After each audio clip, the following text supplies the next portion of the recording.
Ma'am, আপনার পার্সেলটা এই যে এখানে সাইন করে দিন। আমার আরও 10টা জায়গায় ডেলিভারি বাকি আছে। সাইন তো করবই, কিন্তু পার্সেলের জন্য নয়, আমাদের নিকা নামায়। আর্য, তুই কি ভেবেছিস আমি তোকে এত সহজে ছেড়ে দেব? ম্যাম, আপনি অফিসের মাঝখানে এসব কি পাগলামি করছেন? স্টাফরা শুনলে কি ভাববে? আমি আপনার কলেজের 2 বছরের জুনিয়র ছিলাম বলে কি এখন যা ইচ্ছে তাই করবেন? জুনিয়র ছিলি বলেই তো তোর ওপর আমার অধিকার বেশি। তুই যখন আমাদের ফেয়ারওয়েলের গিটার বাজিয়ে গান গাইছিলি সেদিন থেকেই তুই আমার। আজ এই অফিসেই কাজে ডেকেছি, তোকে বিয়ে করেই আমি আজ বাড়ি ফিরবো। অনামিকা আপু, আপনার মাথা ঠিক আছে তো? আমি একটা মেসে থাকি, পার্ট টাইম ডেলিভারি করি। আমার অসুস্থ মা বাসায় আমার পথ চেয়ে বসে আছেন। আমি কোনোভাবেই আপনাকে বিয়ে করতে পারবো না। আমার একটা বড় শারীরিক সমস্যা আছে। আমি কোনো দিন বাবা হতে পারবো না। আনিকা এবার কেবিনের দরজা লাগিয়ে দেয়। আর্যর কথা শুনে একটু না দমে বলে, বাবা হতে পারবি না তো কি হয়েছে? আমি কি তোকে বাচ্চার জন্য বিয়ে করছি? আমি তোকে ভালোবাসি, এটাই শেষ কথা। আমাদের অনেক টাকা আছে, দরকার হলে পরে ট্রিটমেন্ট করাবো, নয়তো একটা বাচ্চা অ্যাডপ্ট করব। সর্বনাশ! এ তো দেখি পাহাড়ের মতো অটল। একে কোনো অজুহাতেই টলানো যাবে না। অনামিকার নির্দেশে অফিসের সিকিউরিটি গার্ডরা দরজা পাহারা দিয়েছে। অনামিকা ফোন বের করে ওর বড় ভাইকে অফিসে ডেকে পাঠালো।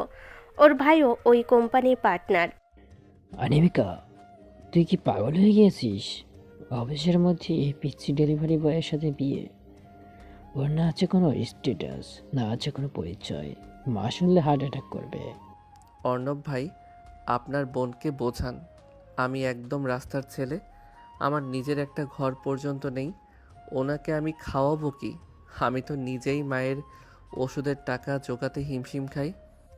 অনামিকা টেবিল থেকে একটা কাচের পেপার ওয়েট হাতে নিয়ে বলে, ভাইয়া, তুমি যদি এই বিয়েতে সায় না দাও তবে আমি আজই নিজের কপাল ফাটিয়ে পুলিশে খবর দেব যে তোমরা সবাই মিলে আমাকে টর্চার করছো।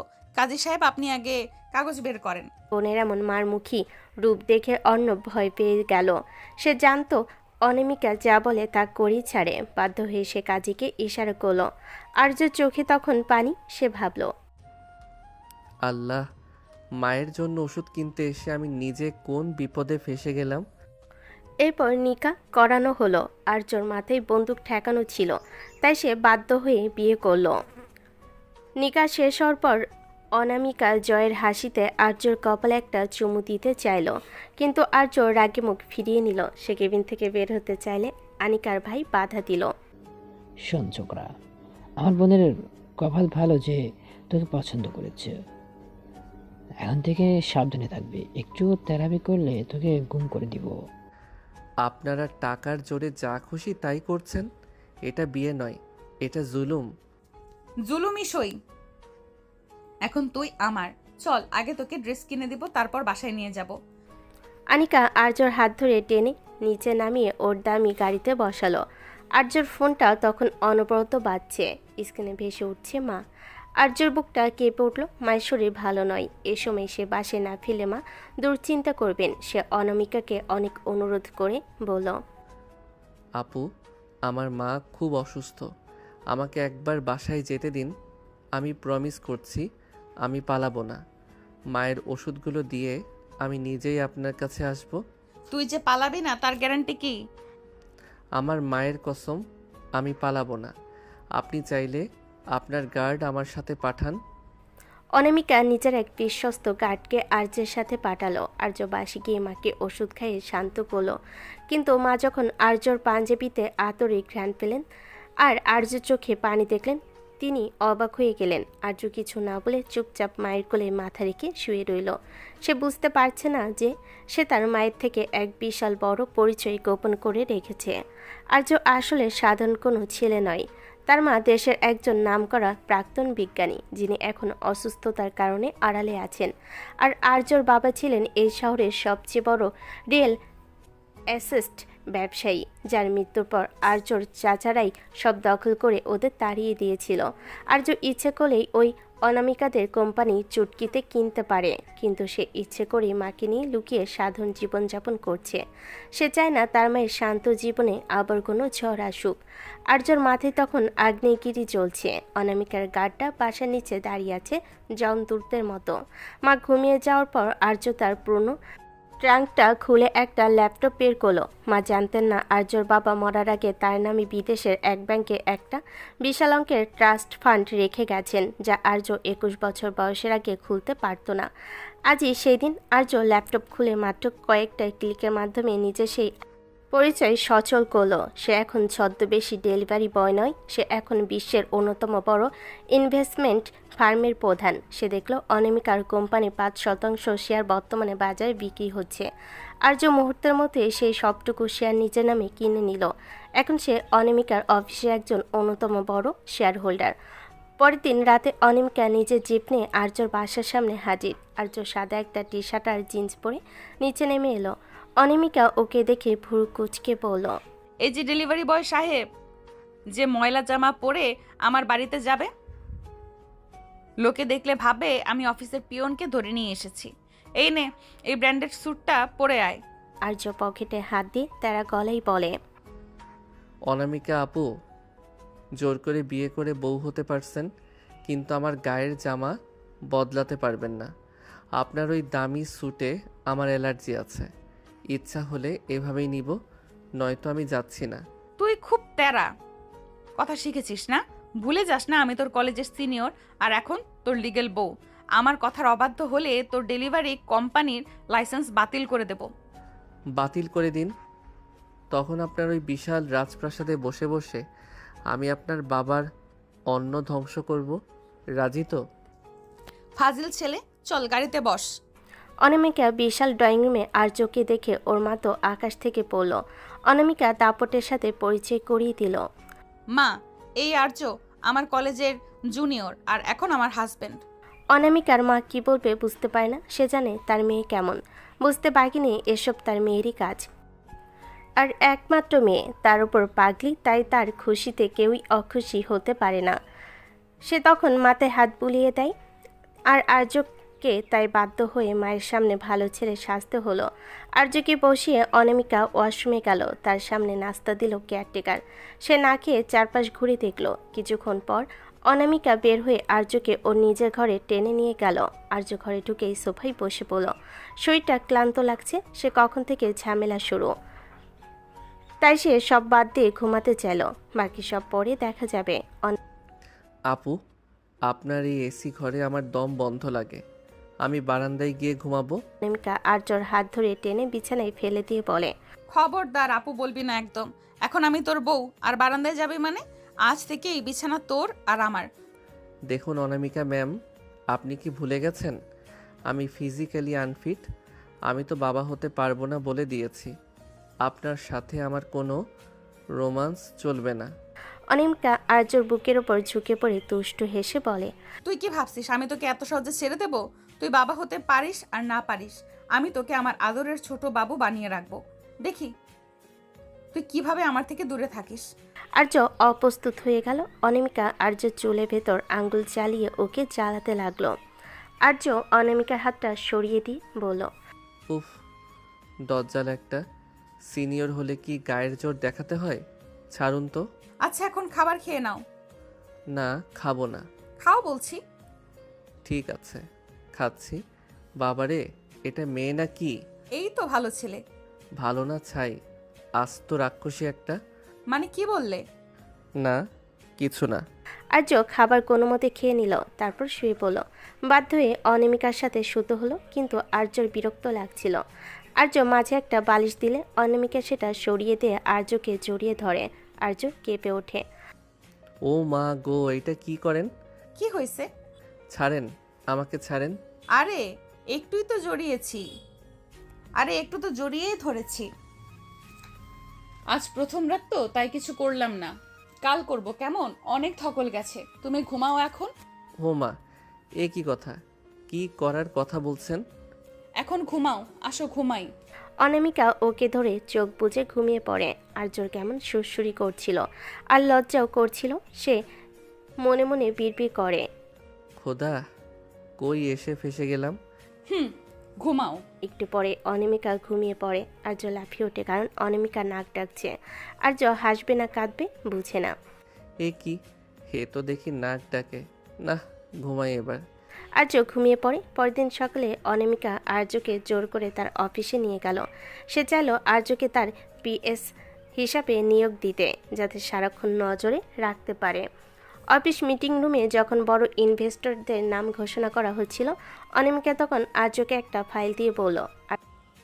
এই ফাইলটা ধর আর সবার জন্য কফি নিয়ে আয়। আর্য অবাক হয়ে তাকালো। এই মেয়েটার রূপ পরিবর্তন করে ফেললো। কাল রাতে তো তুমি করে কথা বললো, এখন আবার? ঠিক তখন অফিসের জেনারেল ম্যানেজার ঘরে ঢুকে চিৎকার করে বলল, আমাদের কোম্পানির 5% শেয়ার কাল রাতে কেউ একজন কিনে নিয়েছে। তিনি এখন আমাদের বোর্ড অফ মেম্বারের একজন। সবাই অবাক। অনামিকা বলল, ঠিক কে সেই লোক? তখনই আর্য কফির কাপটা টেবিলে ধপাস করে রেখে অনামিকার পাশের চেয়ারে বসে পড়ল। পা তুলে টেবিলের ওপর দিয়ে বলল, সেই লোকটা আমি, অনামিকা ম্যাম, আপনার নতুন শেয়ার হোল্ডার এবং আপনার হাজব্যান্ড। পুরো মিটিং রুম স্তব্ধ। অনামিকার মুখ হা হয়ে গেল। আর্য, তুই তুই এই টাকা কোথায় পেলি? তুই না ডেলিভারি বয়?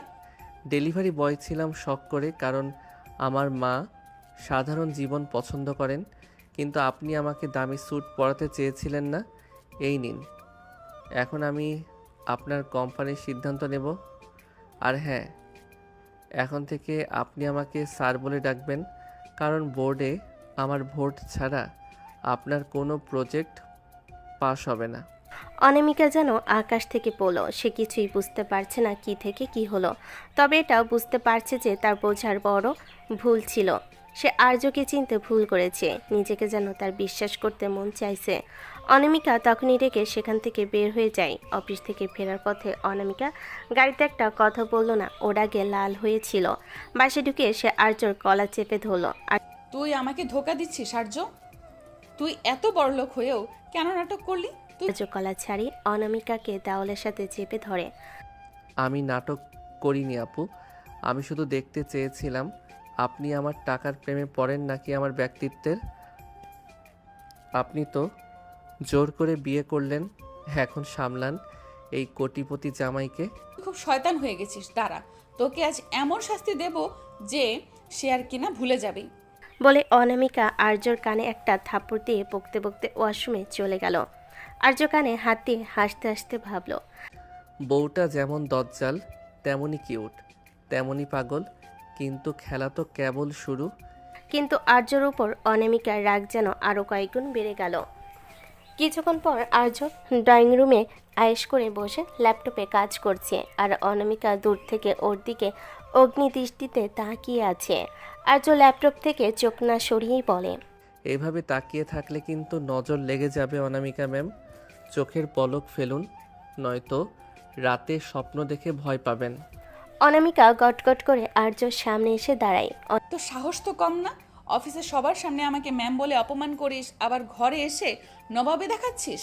ল্যাপটপ বন্ধ কর বলছি। আমি এখন অফিসের কাজ করছি, আপনার কোম্পানির লস ঠেকাতে আমার এই কাজটা খুব জরুরি, তাই ডিস্টার্ব করবেন না। অনামিকা আর কোনো কথা না বলে আর্যর হাত থেকে ছো মেরে ল্যাপটপটা কেড়ে নিল এবং সোফার অন্য প্রান্তে ছুঁড়ে ফেলে দিল। আর্য অবাক হয়ে তাকালো। আপনি কি পাগল হয়ে গেছেন?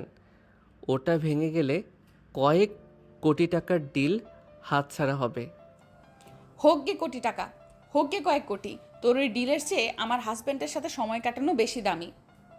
এখন ওঠ, ডিনার করবি, চল। আর্য বিরক্ত হয়ে ডাইনিং টেবিলে গিয়ে বসলো। এ মেয়ে ভালো পাগল আছে। আর্য ভেবেছিল জানার পর সে বোধহয় আর আর্যর চেহারা দেখতে চাইবে না, কিন্তু কাহিনী তো হলো উল্টা। সে ডিল বাদ করবে কোটি টাকার, কিন্তু আর্যর সাথে সময় কাটানো মিস করবে না। এমনি অনামিকা নিজের হাতে আর্যকে খাইয়ে দিতে চাইল। আর্য বিরক্ত হলো। দেখুন, আমার হাত আছে, আমি ছোট বাচ্চা নই যে আপনি আমাকে লোকমা তুলে খাওয়াবেন। তুই আমার জুনিয়র ছিলি, এখনো আমার কাছে পিচ্চিই আছিস। মুখ খোল বলছি, নয়তো কানের নিচে একটা দেব। আর্য বাধ্য হয়ে মুখ খুলল। অনামিকা মুচকি হেসে আদর করে আর্যর গাল টিপে দিল। আর্যর মেজাজ তখন তুঙ্গে। সে ভাবল, এই মেয়েটা কি কোনো দিন স্বাভাবিক হবে না? সারাক্ষণ শুধু দাদাগিরি আর প্রেমের পাগলামি। এ তো পুরো উন্মাদ আমার প্রেমে। খাওয়া শেষ করে আর্য রুমে গিয়ে ঘুমানোর প্রস্তুতি নিচ্ছে। সে ভেবেছিল আজ রাতে অন্তত শান্তিতে এক কোণে ঘুমাবে, কিন্তু অনামিকার পরিকল্পনা ছিল অন্যরকম। সে পাতলা একটা সিল্কের নাইটি পরে ঘরে ঢুকলো। আর্যর বুকটা এক মুহূর্তের জন্য ধক করে উঠল। আর্য বিছানায় শুয়ে পাশ ফিরে থাকার চেষ্টা করলো। অনামিকা এসে পেছন থেকে আর্যকে শক্ত করে জড়িয়ে ধরলো।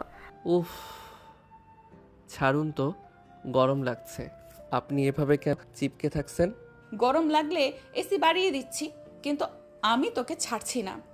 তুই আজ সারাদিন আমাকে খুব জ্বালিয়েছিস, এখন তার পেনাল্টি দিতে হবে। অনামিকা আর্যর ঘাড়ে আলতো করে কিস করতে লাগলো। আর্য শিহরিত হয়ে উঠল, কিন্তু সে নিজের বিরক্তি বজায় রেখে বলল, দেখুন অনামিকা, আমি আপনাকে বলেছি না যে আমি ফিজিক্যালি আনফিট? আপনি কেন অযথা চেষ্টা করছেন? অনামিকা আর্যকে নিজের দিকে ঘুরিয়ে নিয়ে ওর চোখের দিকে তাকিয়ে থাকে। তুই মিথ্যা বলছিস আর্য। তোর চোখের ভাষা বলছে তুই আমাকে চাস। তোর ওই সায়েন্টিফিক যুক্তি আর ব্যবসায়িক বুদ্ধি এখন আলমারিতে তুলে রাখ। এখন শুধু তুই আর আমি, আর তাছাড়া তনফিটের গুষ্টি মারে বাপ। আমি ফিটমিট চাই না, তোকে চাই। অনামিকা আর্য ঠোঁটে আঙ্গুল বুলি ওকে পাগল করে তুলতে লাগলো। আর্য নিজেকে নিয়ন্ত্রণ করার চেষ্টা করলো। অনামিকার মাদকতাময় সান্নিধ্যে সে হার মানতে শুরু করলো। অনামিকা জোর করে আর্যর উপর চড়াও হলো। সে আর্যর শার্টের বোতামগুলো একে একে খুলতে শুরু করলো। আপনি খুব অসভ্য হয়ে গেছেন।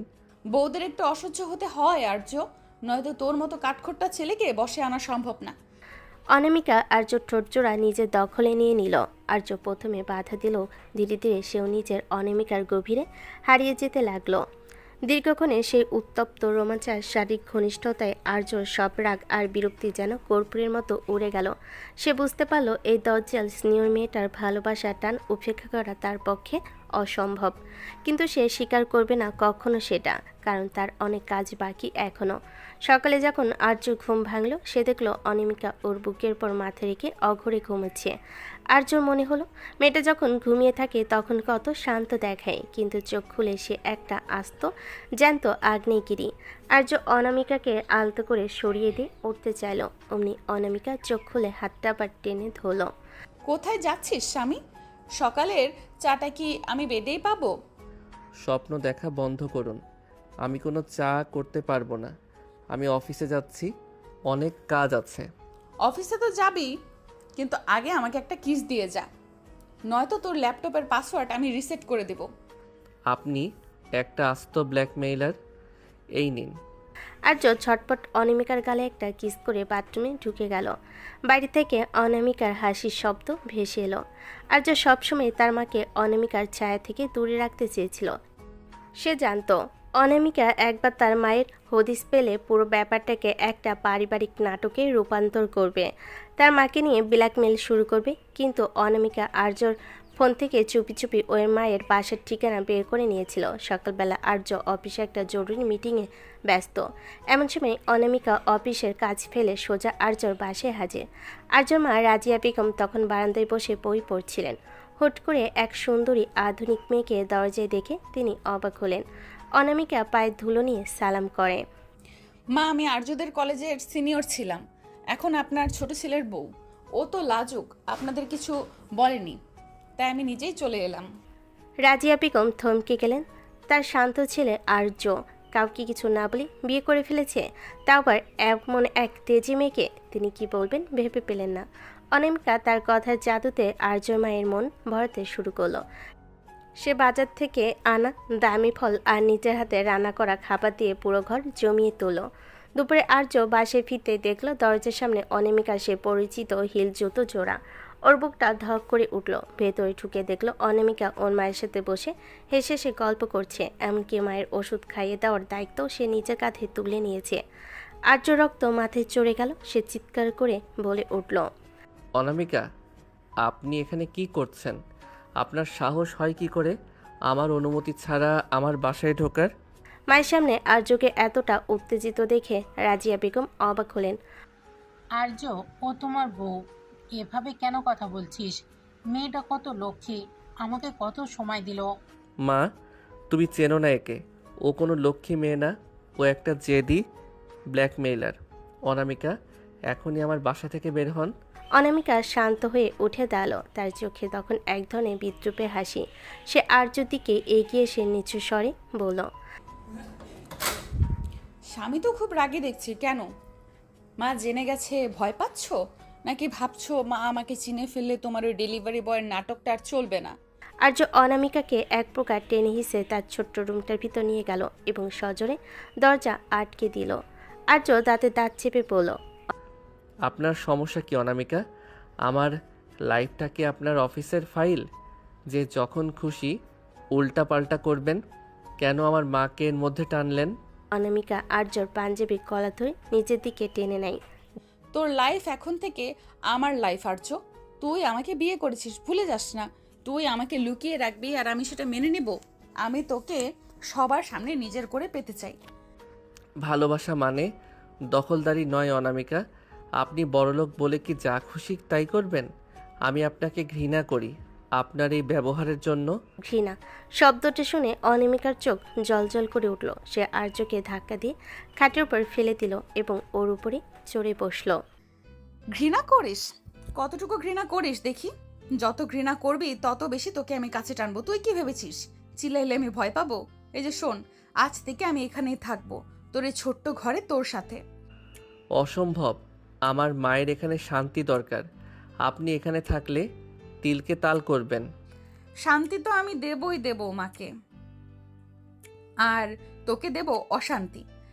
অনামিকা আর্যর উপর ঝুঁকে পড়ে ওর টি শার্টের নিচে হাত ঢুকিয়ে দিল। আর্য মোছরামুছি করতে লাগলো। ছাড়ুন অনামিকা, মা পাশের রুমে আছে, একটু তো লজ্জা পান। মা তো জানি আমরা বিবাহিত, লজ্জা পাওয়ার কি আছে? আর তুই যত বেশি ছটফট করবি আমি তত বেশি তোকে কষ্ট দেব। অনামিকা আর্যর কানে কামড় দিয়ে ধরল। আর্য ব্যথায় আর উত্তেজনায় কুঁকড়ে গেল। অনামিকা ওর ঠোঁটজোড়া কামড়ে ধরে এমনভাবে কিস করতে লাগলো যেন ও আর্যর সব রাগ শুষে নিতে চায়। আর্যর বিরক্তি তখন অন্য উচ্চতায়। সে রাগ করে অনামিকাকে দুহাতে জড়িয়ে ধরে ঝামটা মারল, কিন্তু অনামিকা ওর গায়ের উপর লেপ্টে রইল। আর্য হাঁপাতে হাঁপাতে বলল, আপনি আপনি একটা জঙ্গলি মেয়ে, সিনিয়র হয়েও আপনার কোনো জ্ঞান নেই। জ্ঞান নেই বলেই তো তোকে কবজা করেছি। এখন চুপচাপ পড়ে থাক, নয়তো মাকে ডাক দিয়ে বলবো তুই আমাকে মারছিস। আর্য অসহায়ভাবে সিলিংয়ের দিকে তাকিয়ে রইল। এই তেজি বইয়ের হাত থেকে তার মুক্তি নেই। রাতের অন্ধকারে অনামিকা আর্য বুকের পশম নিয়ে খেলা করতে করতে ফিস ফিস করে বলল, কাল থেকে আমরা একসাথে অফিসে যাব, আর হ্যাঁ, মাকেও আমাদের সাথে ওই বড় বাড়িতে নিয়ে যাব। আর্য কোনো উত্তর দিল না। সে শুধু ভাবল, তার মা যদি কোনোভাবে জানতে পারে যে আর্যর বাবার খুনি আর এই অনামিকার পরিবারের মধ্যে কোনো যোগসূত্র আছে, তবে কি হবে? যদিও আর্য সেটা কাউকে বলেনি। আসলে আর্যকে অনামিকা জোর করে বিয়ে করেনি। আর্যই ইচ্ছে করে বিয়ে করেছে অনামিকা, সেটা জানতো না। মূল কারণ হলো আর্য প্রতিশোধ নেবে তার বাবার খুনির, কিন্তু অনামিকা তাদের জোর করতে থাকলো অনামিকার বাড়িতে উঠতে। অনামিকার জেদের কাছে হার মেনে আর্য তার মাকে নিয়ে অনামিকার সেই রাজপ্রাসাদে উঠতে বাধ্য হলো। আর্যর মা ভাবছেন তার ছেলে বড় ঘরের মেয়ে বিয়ে করে সুখে আছে, কিন্তু আর্যর বুকের ভেতর তখন প্রতিশোধের আগুন জ্বলছে। সে জানে এই শহরে তার বাবার সেই পুরনো বিজনেস পার্টনার দিগন্ত শিকদার বাস করে, যে বিশ্বাসঘাতকতা করে আর্যর বাবাকে নিঃস্ব করে দিয়েছিল। আর তার মুখোমুখি হতে পারবে একমাত্র অনামিকাকে বিয়ে করে, কারণ অনামিকার পরিবারের সাথে তার যোগাযোগ আছে। সে অনামিকাদেরই বিজনেস পার্টনার, অনামিকার ভাই অর্ণবের পার্টনার, এবং অর্ণব এতে জড়িত। নতুন বিশাল বেডরুম, চারিদিকে সাজানো গোছানো, কিন্তু আর্যর মন পড়ে আছে তার পুরনো ডায়েরিতে। অনামিকা ঘরে ঢুকে দেখল আর্য জানালার পাশে দাঁড়িয়ে সিগারেট টানছে, যা সে সাধারণত করে না। অনামিকা পেছন থেকে জড়িয়ে ধরে। আমার রাজপ্রাসাদ কি তোমার পছন্দ হচ্ছে না স্বামী? নাকি এখনো ওই ছোট ঘরটার মায়া ছাড়তে পারোনি? টাকার চাকচিক্য আমাকে কোনোদিন টানে না অনামিকা। আপনি জোর করে আমাকে এখানে এনেছেন ঠিকই, কিন্তু আমার মনটাকে কোনোদিনও এই চার দেয়ালে বন্দি করতে পারবেন না। অনামিকা রেখে আর্যর হাতের সিগারেটটা কেড়ে নিয়ে ছুঁড়ে ফেলে দিল। সে আর্যর কলার ধরে দেওয়ালের সাথে চেপে ধরে। মন আমি বুঝি না, আমি শুধু বুঝি তুই আমার। আজ আমাদের এই নতুন বাড়িতে প্রথম রাত, আর তুই কিনা উদাসীন হয়ে থাকবি? আমি কি তোর কাছে এতটাই ফেলনা অনামিকা আর্য শার্টের বোতামগুলো ছিঁড়ে ফেলল। তার চোখে তখন নেশা আর অধিকার বোধের আগুন। সে আর্য বুকের উপর নখ দিয়ে আঁচড় কাটতে কাটতে বলল, আজ রাতে আমি তোকে এক মুহূর্তের জন্য শান্তিতে থাকতে দিব না। তুই যত দূরে যেতে চাইবি আমি তোকে ততটাই পিষে ফেলবো। আর্য বিরক্তি তখন চরমে, কিন্তু অনামিকার শরীরের উষ্ণতা আর সেই তীব্র ঘ্রাণ তাকে দিশেহারা করে দিচ্ছিল। অনামিকা আর্য ঠোঁটজোড়া নিজের দখলে নিয়ে নিল। আর্য রাগ তখন কামনেই রূপ নিল। সে অনামিকাকে পাজকোলা করে বিছানায় আশ্রে ফেল। সিনিয়র আপু হওয়ার অনেক শখ আপনার, তাই না? আজ বুঝবেন সিনিয়র হওয়ার জ্বালা কত। সেই রাতে অনামিকার সব দাপট আর্যর পুরুষত্বের কাছে মিলান হয়ে গেল। আর্য অনামিকাকে খাটে ফেলে পাগলের মতো আদর করতে লাগলো। অনামিকা ঘুণাক্ষেরও বুঝতে পারেনি আর্য হঠাৎ এমন রূপ নেবে। শিশুকে চিৎকার করতে থাকলো। দীর্ঘক্ষণে সেই উত্তপ্ত আর উন্মত্তাল মিলনে অনামিকা বারবার আর্য নাম ধরে আর্তনাদ করছিল। আর্য যেন তার সব ঘৃণা আর ক্ষোভ এই মিলনের মাধ্যমে উগরে দিয়েছিল। কিছুক্ষণের পর দুজনে ক্লান্ত হয়ে সরে গেল। কি গো, তুমি না বললে কাছে আসবে না? তবে আর্য কিছু না বলে উঠে চলে গিয়ে আবার সিগারেট ধরল। অনামিকা একা একা হাসলো। ইস, আমার কাছে আসবে না এবার। পরের দিন সকালে অনামিকা আর আর্য একটা বিজনেস পার্টিতে গেল। অনামিকা চাচ্ছিল আর্যকে সবার সামনে তার বিজনেস পার্টনার হিসেবে পরিচয় করিয়ে দিতে। ঠিক তখনই সেখানে আসলো সেই দিগন্ত শিকদার। দিগন্তকে দেখা মাত্রই আর্যর হাত শক্ত হয়ে গেল, চোখ দুটো লাল হয়ে উঠল। দিগন্ত আর্যকে চিনতে পারল না, কারণ আর্য এখন বড় ঘরের জামাই আর দামি স্যুটে ঢাকা। মিস অনামিকা, আপনার এই নতুন ইভেন্টে তো বেশ হ্যান্ডসাম। তা পরিচয়টা কি? অনামিকা গর্বের সাথে আর্যর হাত ধরল। ইনি আমার স্বামী এবং আমাদের কোম্পানির প্রধান অংশীদার মিস্টার আর্য। দিগন্ত হাত বাড়াতে আর্য ঘৃণা ভরা দৃষ্টিতে তাকিয়ে রইল। সে হাত মেলালো না। এতে দিগন্ত অপমানিত বোধ করলো। ছেলের তো খুব ইগো দেখছি অনামিকা। এ রাস্তার ছেলেকে তুলে এনে স্বামী বানিয়েছো। কোনোদিন হয়তো তোমাকে পথে বসাবে। কথার চাবুকটা আর্যর কানে যেতে সে দিগন্তর দিকে এগোতে চাইল, কিন্তু অনামিকা আর্যর হাত শক্ত করে চেপে ধরল। সে দিগন্তর চোখের দিকে তাকিয়ে কড়া গলায় বলল, দেখুন মিস্টার শিকদার, আপনি কার সাথে কথা বলছেন ভুলে যাবেন না। আর্য আমার সম্মান। ও যদি রাস্তার ছেলেও হয় তবে সেই রাস্তার মালিক হওয়ার ক্ষমতাও আমি রাখি। আর হ্যাঁ, ওর দিকে আর একবার আঙুল তুললে আপনার পুরো বিজনেস আমি গুড়িয়ে দিব। Get out. পার্টিতে শোরগোল পড়ে গেল। আর্য অবাক হয়ে অনামিকার দিকে তাকালো।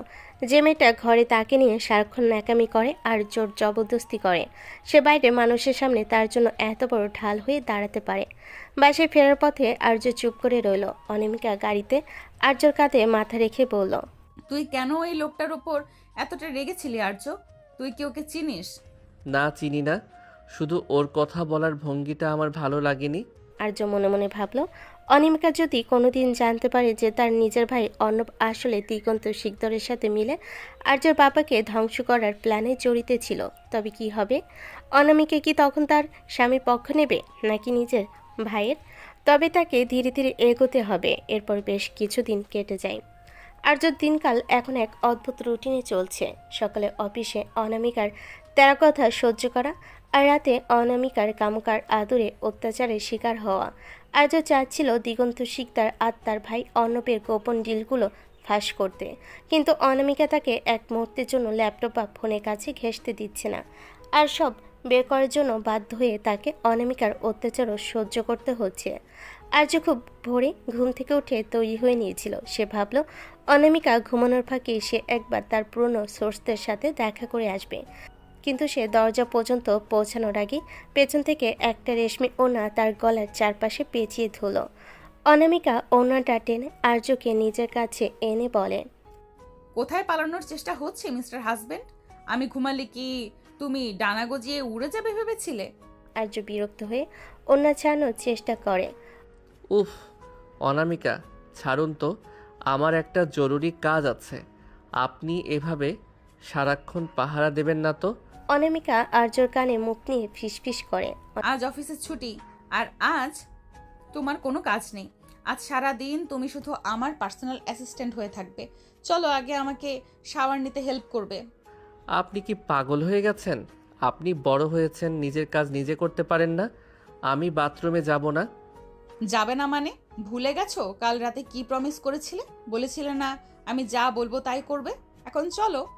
অনামিকা গায়ের জোরে আর্যকে টেনে বাথরুমে নিয়ে গেল।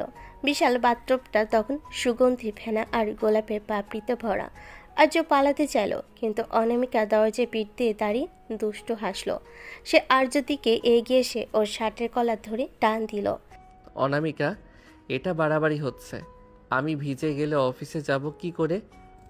অফিস তো যাবেই না, আর ভিজে গেলে আমি মুছিয়ে দেব। বলে অনামিকা আর্যকে ধাক্কা দিয়ে বাথটবে পানিতে ফেলে দিল। আর্যর সাথে সাথে অনামিকা নিজও ভেতরে পড়ে গেল। ভেজা কাপড়ে অনামিকাকে তখন এক আদিম অপসরার মতো লাগছে। আর্য রাগটা তখন উত্তেজনায় রূপ নিতে শুরু করলো। অনামিকা আর্যর বুকের উপর ফেনা নিয়ে খেলা করতে করতে বলল, তুমি যতই গম্ভীর থাকো আর্য, আমি জানি তোমার ভেতরেও একটা আগ্নেয়গিরি আছে। দুজনেই তখন সেখানে দুজনকে আদর করতে থাকলো। তারপর আর্য বাধ্য হয়ে অনামিকাকে গোসল করিয়ে দিল। খোদা, আর কি কি করতে হবে? সব করাবো, তৈরি থাকো। গোসল সেরে বের হওয়ার পর আর্য ভাবলো এবার হয়তো রেহাই পাবে, কিন্তু অনামিকা এবার বায়না ধরলো আর্যকে রান্না করতে হবে। আমি রান্না করতে পারি না, আর আমাদের বাড়িতে তো বাবুর্চি আছে। আপনি কেন শুধু শুধু আমাকে খাটান? বাবুর্চির হাতের রান্না তো রোজই খাই। আজ আমি আমার স্বামীর হাতের খিচুড়ি খাবো। তুমি শুধু কাটাকুটি করে দেবে, আমি পাশে দাঁড়িয়ে ডেকোরেশন করে দেবো। রান্নাঘরে গিয়ে আর্য পেঁয়াজ কাটছে, আর অনামিকা পেছন থেকে ওর কোমরে হাত জড়িয়ে ধরে কাঁধে থুতনি রেখে দাঁড়িয়ে আছে। অনামিকা, ছাড়ুন। পেঁয়াজ কাটতে গিয়ে আমার চোখে জল আসছে, আর আপনি এভাবে ডিস্টার্ব করলে হাত কেটে যাবে। অনামিকা আর্য ঘাড়ের উপর কিস করে। আর হাত কাটলে আমি ব্যান্ডেজ করে দিব। আচ্ছা আর্য, তুমি এত কাঠখোট্টা কেন? একটা বারও তো পারো নিজের থেকে আমাকে জড়িয়ে ধরতে। আমি আপনার মতো ইমোশনাল ড্রামা করতে পারি না। আর তাছাড়া আপনি যেভাবে আমাকে জোর করে সব করান, তাতে ভালোবাসা তো দূরে থাক, বিরক্তি বেশি আসে। আর্যর এই রুক্ষ কথা শুনে অনামিকার মুখটা এক মুহূর্তের জন্য মিলান হয়ে গেল। সে আর্যকে ছেড়ে দিয়ে দূরে সরে দাঁড়ালো। বিরক্তি লাগে? ঠিক আছে, আজ থেকে আমি আর তোকে বিরক্ত করব না, তুই তোর মতো থাক। অনামিকা ঘর থেকে বেরিয়ে গেল। আর্যর বুকের ভেতর কেমন যেন একটা খচখচানি শুরু হলো। সে কি একটু বেশি বলে ফেলো? মেয়েটা তো শুধু তাকে একটু সময় দিতে চেয়েছিল। সারাদিন অনামিকা আর্যর সাথে একটাও কথা বলল না। এমনকি ডিনারের সময় সে নিজের ঘরে দরজা বন্ধ করে বসে রইল। আর্যর মা রাজিয়া বেগম এসে আর্যকে ধরলেন। আর্য, বৌমার সাথে কি ঝগড়া করেছিস? মেয়েটা বিকেল থেকে কিচ্ছু খায়নি, যা ওকে মানিয়ে আয়। আর্য অনিচ্ছা সত্ত্বেও অনামিকার ঘরে ঢুকলো। দেখলো অনামিকা বিছানে শুয়ে আছে, চোখ দুটো লাল। আর্য কাছে গিয়ে বসলো। অনামিকা, শুনুন, সরি, আসলে আমার মেজাজটা অন্য কারণে খারাপ ছিল। আপনি ডিনার করবেন না? অনামিকা কোনো উত্তর দিল না। আর্য যখন আবার ডাকতে গেল, অনামিকা হুট করে আর্যকে জড়িয়ে ধরে হাওমা করে কেঁদে দিল। তুই খুব খারাপ আর্য। আমি জানি তুই আমাকে মন থেকে মানতে পারিসনি। তুই শুধু তোর মায়ের জন্য আর আমার টাকার ভয়ে এখানে আছিস। তুই আমাকে ঘৃণা করিস। আর্য এবার আর নিজেকে ধরে রাখতে পারল না। সে অনামিকার চোখের পানি মুছে দিয়ে ওকে নিজের বুকের সাথে চাপটে ধরল। আমি আপনাকে ঘৃণা করি না অনামিকা, শুধু আপনার এই সিনিয়র ইমেজ আর জোর করাটা আমার ইগোতে লাগে। আসলে আমি আপনাকে পছন্দ করতে শুরু করেছি। পছন্দ করি শুনে অনামিকার কান্না থেমে গেল। সে ভেজা চোখে আর্যর দিকে তাকিয়ে দুষ্ট হাসি দিল। সত্যি? তবে তার প্রমাণ দাও। বলে অনামিকা আর্যকে বিছানায় শুয়ে দিল। তার রোমান্টিক পাগলামি আবার শুরু হলো। সে আর্যর ঠোঁট জোড়া নিজের দখলে নিয়ে নিল। আর্য এবার আর বাধা দিল না। সে নিজেও অনামিকার উন্মত্তায় ভালোবাসে সাড়া দিল। রাত যখন গভীর, অনামিকা যখন আর্যর বুকে মাথা রেখে অঘরে ঘুমোচ্ছে, আর্যর ফোনে একটা মেসেজ এলো। তার এক সোর্স পাঠিয়েছে, অনবার দিগন্ত শিকদার আজ রাতে এক গোপন ডিল করছে। জায়গাটা ও পুরনো গোডাউন। আর্যর চোল শক্ত হয়ে এলো। রাত তখন, আর এটা পুরো প্রাসাদ নিস্তব্ধ। আর্য খুব সাবধানে অনামিকার জড়িয়ে থাকা হাতটা সরিয়ে দিল। অনামিকার গভীর ঘুমে ওর চেহারায় একটা প্রশান্তি। আর্য এক মুহূর্তের জন্য খারাপ লাগলো, কিন্তু পরক্ষণেই দিগন্ত শিকদারের সেই নোংরা হাসির কথা মনে পড়তেই ওর রক্ত টকবক করে ফুটতে শুরু করলো। আর্য একটা কালো হুডি পরে কোমরে একটা ছোট্ট ছোড়া গুজে নিঃশব্দে জানালার পাইপ বেয়ে নিচে নেমে এলো। ও জানতো সদর দরজা দিয়ে গেলে গার্ডরা অনামিকাকে খবর দিয়ে দিবে। শহরের শেষ প্রান্তে সেই পুরনো পরিত্যক্ত গোডাউনে আর্য আড়ালে দাঁড়িয়ে দেখলো অনামিকার ভাই অর্ণব আর দিগন্ত শিকদার হ্যান্ডশেক করছে। অর্ণব তোমার বোন তো? ওই রাস্তার ছেলেকে নিয়ে মেতে আছে। এই সুযোগে আমরা অনামিকার কোম্পানির সব গোপন তথ্য হাতিয়ে নেব। ও যখন টের পাবে তখন ওর আর কিছু বাকি থাকবে না। ডেভিড, আরে দিগান্ত দা, অনামিকা তো এখন বাসরাত কাটাতে ব্যস্ত। ও তো বুঝতেই পারছে না যে এই আর্য আসলে আমাদের জন্য একটা কাল হয়ে দাঁড়িয়েছে। ওটাকে সরিয়ে দেওয়ার ব্যবস্থা করো। অর্ণবের মুখ থেকে নিজের বোনকে ঠকানোর কথা শুনে আর্যর মাথা ঠিক রইল না। ও অন্ধকার থেকে বেরিয়ে এলো, হাতে একটা লোহার রড। কাকে সরানোর কথা বলছেন অর্ণব ভাই? আপনার নিজের বোনকে পথে বসিয়ে আপনি সুখী হবেন? দিগন্ত আর অর্ণব চমকে উঠল। আর্যর চোখের দৃষ্টি তখন ওই এতই শীতল যে দিগন্তের মতো খুনিও এক মুহূর্তের জন্য কেঁপে উঠল। গার্ডদের উপর ভরসা করা ছেড়ে দিন। আমি অনেক আগেই আপনাদের এই নোংরা খেলার কথা জেনে গেছি। আর্য কোনো কথা না বাড়িয়ে ঝাঁপিয়ে পড়ল দিগন্তর ওপর। রড দিয়ে দিগন্তর হাতে সজোরে আঘাত করলো। দিগন্তর চিৎকার গোডাউনের দেওয়ালে প্রতিধ্বনিত হলো। অর্ণব তখন ভয়ে কাঁপছে। ঠিক সেই মুহূর্তে গোডাউনের বাইরে কয়েকটা গাড়ির হেডলাইটের আলো পড়ল। পুলিশ আর গার্ডদের সাথে গাড়ি থেকে নামলো অনামিকা। অনামিকা ঘরে আর্যকে না পেয়ে জিপিএস ট্র্যাক করে এখানে চলে এসেছে। ও যখন দেখলো রক্তমাখা রড হাতে দাঁড়িয়ে আছে আর ওর ভাই অর্ণব মাটিতে পড়ে আছে, ও চিৎকার করে উঠল। অর্ণব দৌড়ে এসে আর্যর হাত চেপে ধরে। আর আর্য, তুমি কি পাগল হয়ে গেছো? তুমি আমার ভাইকে মারতে চাচ্ছ? কি হচ্ছে এসব? অনামিকার এক হাত ছটকে সরিয়ে দিয়ে বলে, আপনার ভাইকে জিজ্ঞেস করুন তিনি আপনার সাথে কি বেইমানি করছিলেন। আপনার ভালোবাসার মানুষরা আপনাকে ধ্বংস করার প্ল্যান করছে, আর আপনি আসছেন আমার উপর দাদাগিরি করতে। অর্ণব যাই করুক, ও আমার রক্ত। ওর গায়ে হাত তোলার কে? তুমি ওর গায়ে হাত তোলার কে?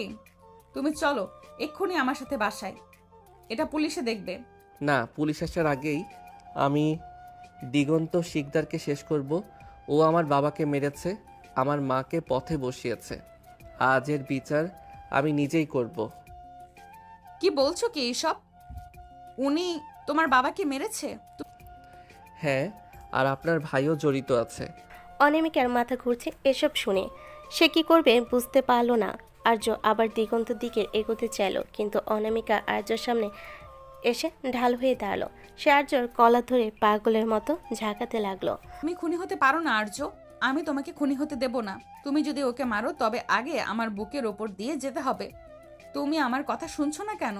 অনামিকা, বারবার সিনিয়রিটি দেখাবেন না। আমি আপনার কেনা গোলাম নই। আজ মাঝপথে বাধা দিলে আমি আপনার সাথেও সব সম্পর্ক শেষ করে দেব। পুলিশ দিগন্ত আর অর্ণবকে অ্যারেস্ট করে নিয়ে গেল। অনামিকা প্রভাবে অর্ণবকে আলাদা হেফাজতে রাখা হলো।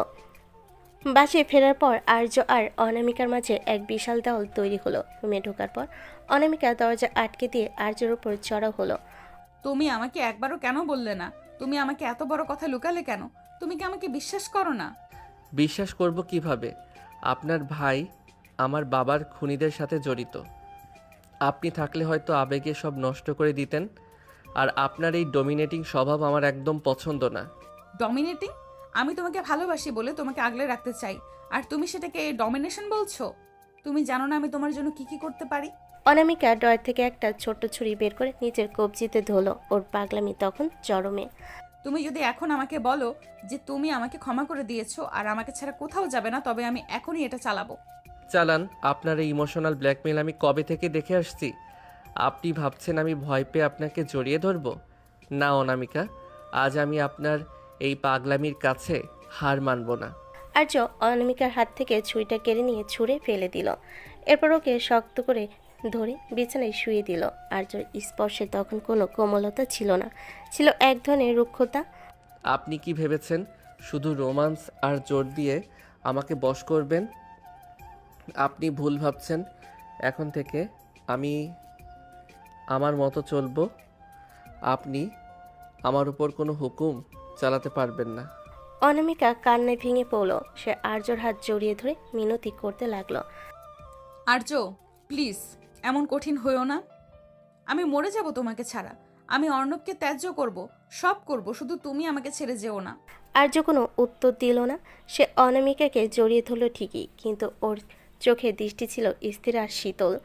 সে বুঝতে পারছে এই লড়াইটা কেবল শুরু হলো। অনামিকা তাকে ভালোবাসে, কিন্তু এই ভালোবাসা যখন শৃঙ্খল হয়ে দাঁড়ায় তখন আর্য সেটা ভাঙতে দ্বিধাবোধ করবে না। সকাল হওয়ার আগে আর্য দেখলো অনামিকা ওর বুকে মুখ লুকিয়ে ফুপিয়ে কাঁদছে। আর্যর একটু মায়া লাগলো, কিন্তু ও নিজেকে শক্ত রাখলো। ও জানে অর্ণবকে জেল থেকে বের করার জন্য অনামিকা নিশ্চয়ই কোনো চাল চালবে, আর আর্য সেটা হতে দেবে না। সকালবেলা আর্য তৈরি হয়ে নিজের ল্যাপটপ নিয়ে বের হতে যাবে, তখনই রুমের ভেতর থেকে একটা বিকট শব্দ হলো। আর্য দৌড়ে রুমে ঢুকে দেখলো অনামিকা মেঝেতে পড়ে আছে, ওর কপালে আর মুখটা যন্ত্রণায় কুঁচকে আছে। অনামিকা, কি হয়েছে আপনার? পড়ে গেলেন কিভাবে? উফ আর্য, আমার মাথাটা প্রচন্ড চক্কর দিচ্ছে, মনে হচ্ছে পৃথিবীটা লাটিমের মতো ঘুরছে। উফ, আমি মনে হয় আর বাঁচবো না। মাথা ঘুরলে মেঝেতে কেন? বিছানায় শুতে পারেন না? দাঁড়ান, আমি ডাক্তার ডাকছি। না, কোনো ডাক্তার না, ডাক্তার দেখলে আমার প্রেশার আরো বেড়ে যায়। তুমি শুধু পাশে বসো। মাগো, আমার হার্ট মনে হয় বন্ধ হয়ে যাচ্ছে।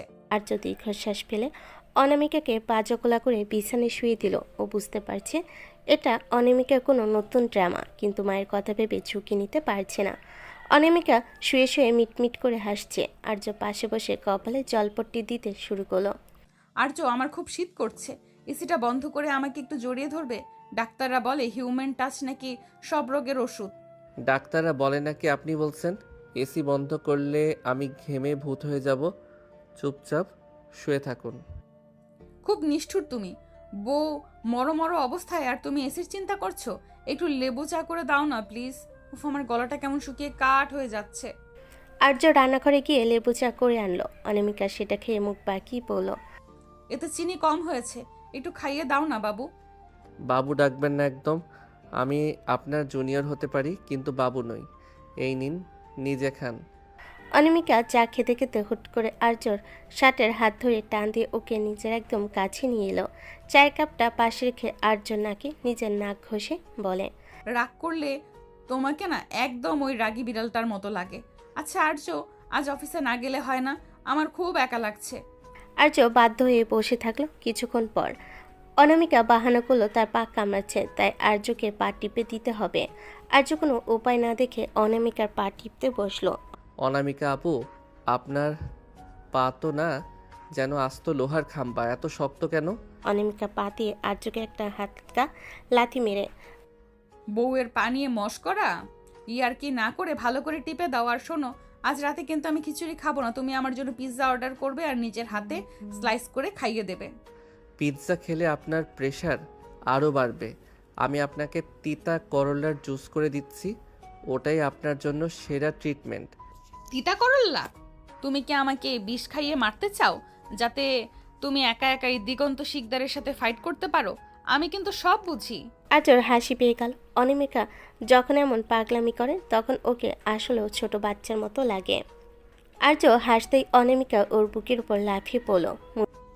এই তো হেসেছো, তার মানে তুমি আর রাগ নেই। চলো এখন একটা রোমান্টিক মুভি দেখি। মুভি দেখার সময় নেই, আমাকে ওই গোডাউনের ফাইলগুলো চেক করতে হবে। ফাইল ফাইল আর ফাইল? ওই ফাইল কি তোমাকে রাতে আদর করবে, নাকি ফাইল তোমাকে কিস করবে? মুভি চলবে মানে চলবে। মুভি দেখতে দেখতে অনামিকা আর্যর কাঁধে মাথা রেখে ঘুমিয়ে যাওয়ার ভান করলো। আর্য যখন ওকে কোলে তুলে বিছানায় শোয়াতে গেল, অনামিকা হুট করে আর্যর গলার চারপাশে হাত পেঁচিয়ে ধরল। আজকের দিনটা কত সুন্দর না আর্য? কোনো ঝগড়া নেই, কোনো অফিস নেই, শুধু তুমি আর আমি। অনামিকা আর্য ঠোঁটে আঙ্গুল দিয়ে আলতো করে চাপ দিল। আর্যর শরীরের ভেতরে এক বিদ্যুৎ খেলে গেল। সে বুঝতে পারল অনামিকা সুস্থ, ও শুধু আটকে রাখার জন্য এই ফন্দি করছিল। কিন্তু আর্যর রাগ হলো না, বরং অনামিকার এই পাগলামিটা তার ভালোই লাগলো। আপনি একটা আস্ত শয়তান, মিথ্যে বলে আমাকে সারা দিন খাটিয়ে মারলেন। শয়তান বলেই তো তোকে কবজা করেছি। এখন বল, পেনাল্টি হিসেবে আমাকে কি দেবে? অনামিকা আর্যর টি শার্ট খুলে ফেলো। আর্য এবার আর বাধা দিল না। সে অনামিকাকে নিজের দু হাতের মধ্যে পিষে ধরল। সিনিয়রের দাপটা জুনিয়রের তেজ মিলেমিশে এক হয়ে গেল। অনামিকা সেই উন্মাত্তাল চুমু আর আদরে আর্য সব ক্লান্তি ধুয়ে মুছে গেল। রাতের গভীরে যখন দুজনে শান্ত হয়ে শুয়ে আছে, আর্য ফোনে একটা অচেনা নাম্বার থেকে ভিডিও কল এলো। আর্য রিসিভ করতে দেখল তার মা রাজিয়া বেগম একটা চেয়ারে হাত পা বাঁধা অবস্থায় বসে আছে। আর পেছনে দাঁড়িয়ে আছে দিগন্ত শিকদারের লোক। মিস্টার রাজ্য, আপনার বউয়ের আঁচল ছেড়ে এবার একটু আসল খেলা দেখতে চলে আসুন। 1 ঘন্টার মধ্যে পুরনো ব্রিজের নিচে না এলে আপনার মার লাশ শিয়াল কুকুর খাবে। আর্যর রক্ত হিম হয়ে গেল। অনামিকা ফোন কেড়ে নিয়ে দেখলো ওর চিৎকার করে কান্না শুরু হলো। আর্য, মা, আমার জন্য মা বিপদে পড়লো। আমি এক্ষুনি ভাইয়াকে ফোন করছি। না, আপনার ভাইয়া নিজেই এই খেলার অংশ হতে পারে। আপনি ঘরে থাকুন, আজ আমি একা যাব। অনামিকা আর্যর পা জড়িয়ে ধরল। না আর্য, আমি তোমাকে একা যেতে দেব না। আমাকে সাথে নাও, নয়তো আমি নিজেই নিজের ক্ষতি করব। রাতের নিস্তব্ধতা চিরে আর্যর হুঙ্কার শোনা গেল। ও আর্য নয়, ও এখন এক জীবন্ত আগ্নেয়গিরি। কিন্তু অনামিকা ওকে জাপটে ধরল। আর্য, আমাকে ফেলে যেও না। আমি জানি দিগন্ত শিকদার কতটা নীচ। ও তোমাকে মারার জন্য ফাঁদ পেতেছে। আমাকে সাথে চলো। আমাকে আমার পাওয়ার আর পুলিশ ফোর্স ব্যবহার করো। পুলিশ আসার আগেই ওরা মাকে মেরে ফেলবে অনামিকা। আপনার ভাই অর্ণব ওদের সব খবর পৌঁছে দিচ্ছে। আমি কাউকে বিশ্বাস করি না, ছাড়ুন আমাকে। ঠিক আছে, তুমি যদি একা যেতে চাও তবে আমার লাশের উপর দিয়ে যাও। আর যদি আমাকে সাথে নাও তবে আমি কথা দিচ্ছি, আজ আর্যর নতুন বউ নয়, আজ দিগন্ত শিকদার অনামিকা চৌধুরীকে চিনবে। অনামিকার চোখে সেই আগুন দেখে আর্য আর ওকে না করতে পারল না। ও আলমারি থেকে নিজের পুরনো বাইকের চাবি আর একটা ধারালো ছুরি নিয়ে বের হলো। অনামিকা ও স্যুটের উপর একটা জ্যাকেট টেনে নিয়ে আর্যর বাইকের পেছনে গিয়ে বসলো। পুরনো ভাঙ্গা ব্রিজের নিচে চারিদিকে আবছা অন্ধকার। মাঝখানে একটা খুঁটির সাথে আর্যর মা রাজিয়া বেগমকে বেঁধে রাখা হয়েছে। দিগন্ত শিকদার ওখানে সোফায় বসে মদ আর হাসছে। কি রাজিয়া ভাবি, আপনার ছেলে তো বড় লোকের জামাই হয়ে আপনাকে ভুলে গিয়েছে। আজ দেখে আপনার সে সুপুত্র আপনাকে বাঁচাতে আসে কিনা। ঠিক তখনই বাইকের গগন বিদারী শব্দে পুরো এলাকা কেঁপে উঠল। আর্য বাইক থেকে নেমেই পাগলের মতো দৌড়ে আসতে চাইল, কিন্তু চারপাশ থেকে 4-5 জন গুন্ডা ওকে ঘিরে ধরল। দিগন্ত, হিম্মত থাকলে আমার সাথে লড়াই কর। আমার মার গায়ে হাত দিলে তোকে আমি জ্যান্ত কবর দেব। আরে বাহ বাহ, ডেলিভারি বয় তো তেজ অনেক। অর্ণব দেখ তোর জামাইবাবু কি বলছে। অন্ধকার থেকে অর্ণব বেরিয়ে এলো, ওর হাতে একটা পিস্তল। অনামিকা এটা দেখে নিজের জায়গায় থমকে গেল। ও ভাবতেও পারেনি ওর নিজের ভাই এতটা নিচে নামবে। অনামিকা অর্ণবের সামনে গিয়ে বলল, অর্ণব, তুই নিজের মার মতো মানুষটার সাথে এটা করেছিস? আমি তোকে নিজের হাতে শেষ করব। অর্ণব তখন অনামিকার দিকে পিস্তল তাক করলো। ঠিক সেই মুহূর্তে অনামিকা ওর পার্স থেকে পেপার স্প্রে বের করে অর্ণবের চোখে মারল। অর্ণব ব্যথে কুকড়ে যেতেই অনামিকা ওকে একটা সজোরে চড় মেরে পিস্তলটা কেড়ে নিল। অন্যদিকে আর্য তখন গুন্ডাদের সাথে খালি হাতে লড়াই করছে। একজনের হাত ভেঙে দিয়ে সে তার রডটা কেড়ে নিল। আর্যর গায়ে তখন অসুরের শক্তি। সে দিগন্তর দিকে এগোতে লাগলো। তোর শেষ সময় চলে এসেছে দিগন্ত। দিগন্ত ভয় পেয়ে পালানোর চেষ্টা করলো, আর অনামিকা পিস্তল দিয়ে দিগন্তর পাশে গুলি করলো। এক পাও নড়বে না দিগন্ত শিকদার। আজ থেকে এই চৌধুরী সাম্রাজ্যের শত্রু মানে আমার শত্রু। তুই আমার স্বামীকে জ্বালিয়েছিস, এখন তার মাসুল দে। আর্য দৌড়ে গিয়ে মায়ের বাঁধন খুলে দিল। রাজিয়া বেগম আর্যকে জড়িয়ে ধরে কাঁদতে লাগলেন। ঠিক তুই এসেছিস, আমি জানতাম তুই আসবি। মা সরি, আমার জন্য তোমার এই অবস্থা হলো। সেই সময় অর্ণব পেছন থেকে একটা পাথর নিয়ে আর্যকে মারতে গেল। অনামিকা সেটা দেখে ফেলে আর্যর সামনে এসে দাঁড়ালো। পাথরটা অনামিকার কপালে লাগলো, রক্তে ভিজে গেল ওর মুখ। অনামিকা, আর্যর ভেতরটা যেন ছিঁড়ে গেল। সে অনামিকাকে ধরে মাটিতে বসে পড়ল। আর্য সেই কাঠখোট্টা ভাবটা নিমিশেই ওধাও। সে অনামিকার মুখটা নিজের হাতে নিয়ে পাগলের মতো বলতে লাগলো, কেন করলেন এটা? কেন আমার সামনে এলেন? অনামিকা, চোখ মেলুন। সিনিয়রের দায়িত্ব তো জুনিয়রকে বাঁচানো। আচ্ছা আর্য, এখন তো বলবে যে তুমি আমাকে ভালোবাসো। আর্যের চোখ দিয়ে প্রথমবারের মতো জল পড়ল। সে অনামিকার কপালে একটা দীর্ঘ চুমু দিয়ে বলল, আমি আপনাকে অনেক ভালোবাসি অনামিকা। আপনি ছাড়া আমি অসম্পূর্ণ। প্লিজ আমাকে ছেড়ে যাবেন না। পুলিশ এসে দিগন্ত আর অর্ণবকে নিয়ে গেল। অনামিকাকে হাসপাতালে নেওয়া হলো। ওর কপালে 3টা সেলাই পড়েছে, ব্যান্ডেজ মাথায় নিয়ে সে যখন কেবিনে শুয়ে আছে, আর্য পাশে বসে আপেল কাটছে। আর্য, আমার ব্যান্ডেজটা কি খুব বাজে লাগছে? আমি কি আর সুন্দরী নেই? আপনি একটা আস্ত পাগল।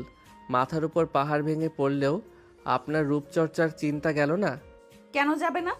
এখন তো তুমি আমাকে ভালোবাসো বলে স্বীকার করেছো। এখন আমাকে সুন্দরী হতে হবে না। এখন থেকে আমি তোমাকে দিয়ে পা টিপে নেব, রান্না করাবো, আর সারা দিন আমাকে কিস করতে হবে। হ্যাঁ, সব করব। এমনকি আপনার ওই সিনিয়র তকমাটাও আমি মেনে নিলাম। মেনে নিলে? তবে এক্ষুনি একটা ডেমো দাও। নার্স আসার আগেই আমাকে একটা আদর করো তো। আর্য লজ্জে লাল হয়ে গেল। সে জানালার দিকে তাকিয়ে বলল, মা বাইরে দাঁড়িয়ে আছে অনামিকা। মা তো আমার দিকেই। মা চায় তার ছেলে একটু রোমান্টিক হোক। আসো না গো। আর্য অনিচ্ছা সত্ত্বেও নিচু হয়ে অনামিকার ঠোঁটে আলতো করে ঠোঁটে ছোঁয়া দিল। অনামিকা খিলখিল করে হেসে উঠল আর আর্য গাল টিপে দিল। আর্য আর অনামিকার এই যুদ্ধ তো শেষ হলো, কিন্তু অর্ণবের এই বিশ্বাসঘাতকতা কি অনামিকা ক্ষমা করতে পারবে? এভাবেই কেটে গেল কিছুদিন। সকালবেলা আর্য অফিসে কিছু ফাইল নিয়ে বসেছিল। দিগন্ত শিকদার জেলে যাওয়ার ওর প্রজেক্টগুলো এখন আর্যর হাতে। ঠিক তখনই অনামিকা রুমে ঢুকলো। পরনে একটা হালকা গোলাপি রঙের শাড়ি, চুলে ব্যান্ডেজটা এখনও আছে, কিন্তু তাতে ওর রূপ যেন আরও খুলেছে। অনামিকার হাতে দুটো বিমানের টিকিট। আর্য ফাইল থেকে চোখ না সরিয়ে বলে, টিকিট দিয়ে কি হবে? আমাদের তো এখন অনেক কাজ বাকি। অনামিকা আর্য ল্যাপটা সজোরে বন্ধ করে দিল। কাজ আমি বুঝি না। আমি জীবন বাঁচি রেখে আমার স্বামীকে বাঁচালাম, আর তুমি আমাকে একটা ট্রিপেও নিয়ে যাবে না? আমরা কাল বান্দরবন যাচ্ছি। বান্দরবান? এই ব্যান্ডেজ নিয়ে পাহাড়ে চড়বেন? আপনার কি বুদ্ধি শুদ্ধি একদম লোপ পেয়েছে? অনামিকা আর্যর কোলের উপর বসে পড়ে, ওর গলায় হাত জড়িয়ে বলে, পাহাড় আমি চড়বো না, তুমি আমাকে কোলে করে চড়াবে। আর শোনো, ওখানে কোনো অফিস নেই, কোনো ল্যাপটপ নেই, শুধু তুমি আর আমি। না বললে কিন্তু আমি এক্ষুনি কপাল থেকে সেলাই খুলে ফেলবো। উফ, আপনি একটা জঘন্য ব্ল্যাকমেইলার। ঠিক আছে, যাচ্ছি। এবার তো কোল থেকে নামুন। মা দেখে ফেললে কি ভাববেন? বান্দরবনের নীলগিরিতে একটা আলিশান কটেজ বুক করেছে অনামিকা। পাহাড়ের চূড়ায় মেঘের আনাগোনা। আর্য চেয়েছিল একটু শান্তিতে পাহাড় দেখবে, কিন্তু অনামিকার ইচ্ছা ভিন্ন। সে আর্যকে দিয়ে হরেক রকমের ঢঙের ছবি তোলাতে ব্যস্ত। আর্য, এই অ্যাঙ্গেল থেকে একটা ফটো তুলো তো। এমনভাবে তুলবে যেন আমাকে মেঘের উপর দাঁড়িয়ে থাকা অপ্সরা লাগে। আপনাকে অপসরা না, ডাইনি লাগছে। রোদে আপনার নাক লাল হয়ে গেছে। চলুন ভেতরে যাই। তুমি আমায় ডাইনি বললে? দাঁড়াও, তোমার শাস্তি পাওনা রইল। বলে অনামিকা পাহাড়ের ঢালু রাস্তা দিয়ে দৌড় দিল। আর্য ভয় পেয়ে ওর পেছনে ছুটল। আরে অনামিকা, আপনার কপালে সেলাই, দৌড়াবেন না। দৌড়াতে গিয়ে অনামিকা ঘাসের উপর আছাড় খেয়ে পড়ল। আর্য দ্রুত গিয়ে ওকে ধরল। অনামিকা ব্যথার ভান করে কান্না শুরু করলো। উফ, আমার মনে হয় পা ভেঙে গেছে, আমি আর হাঁটতে পারবো না। আর্য বাধ্য হয়ে অনামিকাকে পা জকলা করে কটেজ পর্যন্ত নিয়ে এলো। রুমে ঢোকার পর অনামিকা খিলখিল করে হেসে আর্যর গলা জড়িয়ে ধরল। কেমন দিলাম? আমি জানতাম তুমি আমাকে কোলে না নিয়ে ছাড়বে না। জুনিয়রদের উপর সিনিয়রের এইটুকু জোর তো থাকেই। রাতের বেলা কটেজের বারান্দায় আর্য আর অনামিকা বসে আছে। চারিদিকে ঝিঝি পোকার ডাক আর কুয়াশার চাদর। অনামিকা আর্যর বুকের উপর মাথা রেখে শুয়ে আছে। অনামিকা, আপনি মাঝে মাঝে এত পাগলামি করেন কেন? মাঝে মাঝে আমার খুব ভয় হয় আপনাকে নিয়ে। অনামিকা আর্যর চোখের দিকে তাকিয়ে বলে, ভয় পাও না কেন? তুমি আছো না আমাকে সামলানোর জন্য। জানো আর্য, আমি সারা জীবন এমন একজনকেই চেয়েছিলাম যে আমার সব শাসন মুখ বুজে সহ্য করবে, আবার বিপদের সময় বাঘের মতো গর্জে উঠবে। আমি খুব লাকি যে তোমাকে পেয়েছি।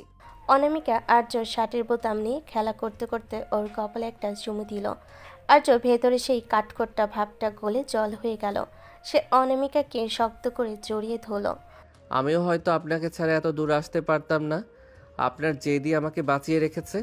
অনামিকা এবার আর্য ঠোঁটে আলতো করে কামড় দিল। আর্য শিহরিত হয়ে উঠল। অনামিকা ফিসফিস করে বলল, কাল তো আমাদের বাসর রাতটা ঠিকঠাক হয়নি, কিন্তু আজ কোনো অজুহাত চলবে না। আর্য আর কোনো কথা বলল না। সে অনামিকাকে বিছানায় শুয়ে দিয়ে ওর উপর ঝুঁকে পড়ল। কুয়াশা ঘেরা সে নির্জন পাহাড়ে আর্য আর অনামিকার ভালোবাসা এক অন্য মাত্রায় পৌঁছালো। সিনিয়রের দাপট আর জুনিয়রের তেজ একে অপরের ভেতরে বিলীন হয়ে গেল। তাদের শরীরের উত্তাপে যেন পাহাড়ের শীতলতাও হার মানল। দীর্ঘক্ষণ ধরে চলা সেই গভীর ঘনিষ্ঠতায় অনামিকা বারবার আর্যর পিঠে নখ দিয়ে আঁচড় কাটছিল, আর আর্য ওর ঘাড়ে কাছে মুখ লুকিয়ে তপ্ত নিঃশ্বাস ফেলছিল।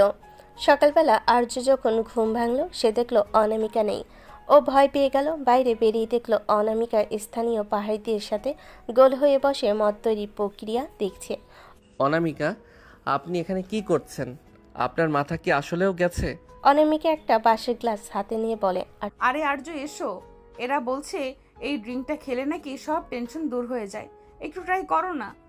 খবরদার, ওটা ছোবেন না। চলুন রুমে চলুন, আমরা আজই ঢাকা ফিরছি। আমি যাব না, আমার পাহাড় ভালো লেগেছে, আমি এখানে ঘর বাঁধবো। ঘর বাঁধবেন? খাবেন কি? পাহাড়ি জুম চাষ করবেন? চলুন বলছি। আর্য জোর করে অনামিকাকে কাঁধে তুলে নিয়ে রুমের দিকে হাঁটা দিল। অনামিকা পা ছুড়ে চিৎকার করতে লাগলো। ছাড়ো আমায়, আমি বড়, আমি সিনিয়র, তুমি আমাকে এইভাবে কাঁধে নিতে পারো না। আর যদি বস তার হাজবেন্ডের উপর ডমিনেট করে? সিনিয়রের মেয়াদ শেষ, এখন থেকে সব আমার হুকুমে চলবে। ঢাকায় ফেরার পর আর্য আর অনামিকা যখন একসাথে অফিসে ঢুকলো সবাই অবাক। আর্য এখন অনামিকার অফিসের শুধু স্বামী নয়, সে এখন বোর্ড অফ ডিরেক্টরসের চেয়ারম্যান। অনামিকা নিজের কেবিনে বসে ফাইল দেখছিল। আর্য ঢুকে ওর চেয়ারটা ঘুরিয়ে দিল। ম্যাডাম, আজ থেকে অফিসে একটা নতুন নিয়ম চালু হয়েছে। কোনো বস তার স্টাফের ওপর ডমিনেট করতে পারবে না। আর যদি বস তার হাজবেন্ডের উপর ডমিনেট করে? তবে হাজব্যান্ড তাকে এই কেবিনেই লক করে রোম্যান্স করবে। অনামিকা হেসে আর্য টাই ধরে টেনে ওর কাছে টেনে নিল। ঠিক তখনই অর্ণবের ফোন এলো জেলখানা থেকে। অনামিকার মুখটা শক্ত হয়ে গেল। আর্য ফোন কেটে দিল। ওদের চ্যাপ্টার ক্লোজ অনামিকা, এখন শুধু আমরা আর আমাদের ভবিষ্যৎ। অনামিকা আর্যকে জড়িয়ে ধরে টুকরে কেঁদে উঠল। আর্যকে সান্ত্বনা দিয়ে নিজের বুকে আগলে রাখলো। সে জানলো এই তেজি সিনিয়র মেয়েটা আসলে ভেতরে ভেতরে খুব নরম, যাকে আগলে রাখার দায়িত্ব এখন শুধুই আর্যর। সকালবেলা আর্য আয়নার সামনে দাঁড়িয়ে টাই বাঁধছিল। আয়নায় দেখলো অনামিকা দরজায় হেলান দিয়ে দাঁড়িয়ে দুষ্টু হাসছে। ওর হাতে আর্য ফোনের চার্জার। চার্জারটা দিন অনামিকা, অফিসে দেরি হয়ে যাচ্ছে। আজ একটা বড় ফরেন ক্লায়েন্টের সাথে মিটিং আছে। অনামিকার চার্জারের তারটা আঙ্গুলে প্যাঁচাতে প্যাঁচাতে আর্যর কাছে এসে বলে, মিটিং তো দুপুর 1টায়, এখন মাত্র 10টা বাজে। এত তাড়াতাড়ি অফিসে গিয়ে কার সাথে ফ্লার্ট করার প্ল্যান করছো শুনি?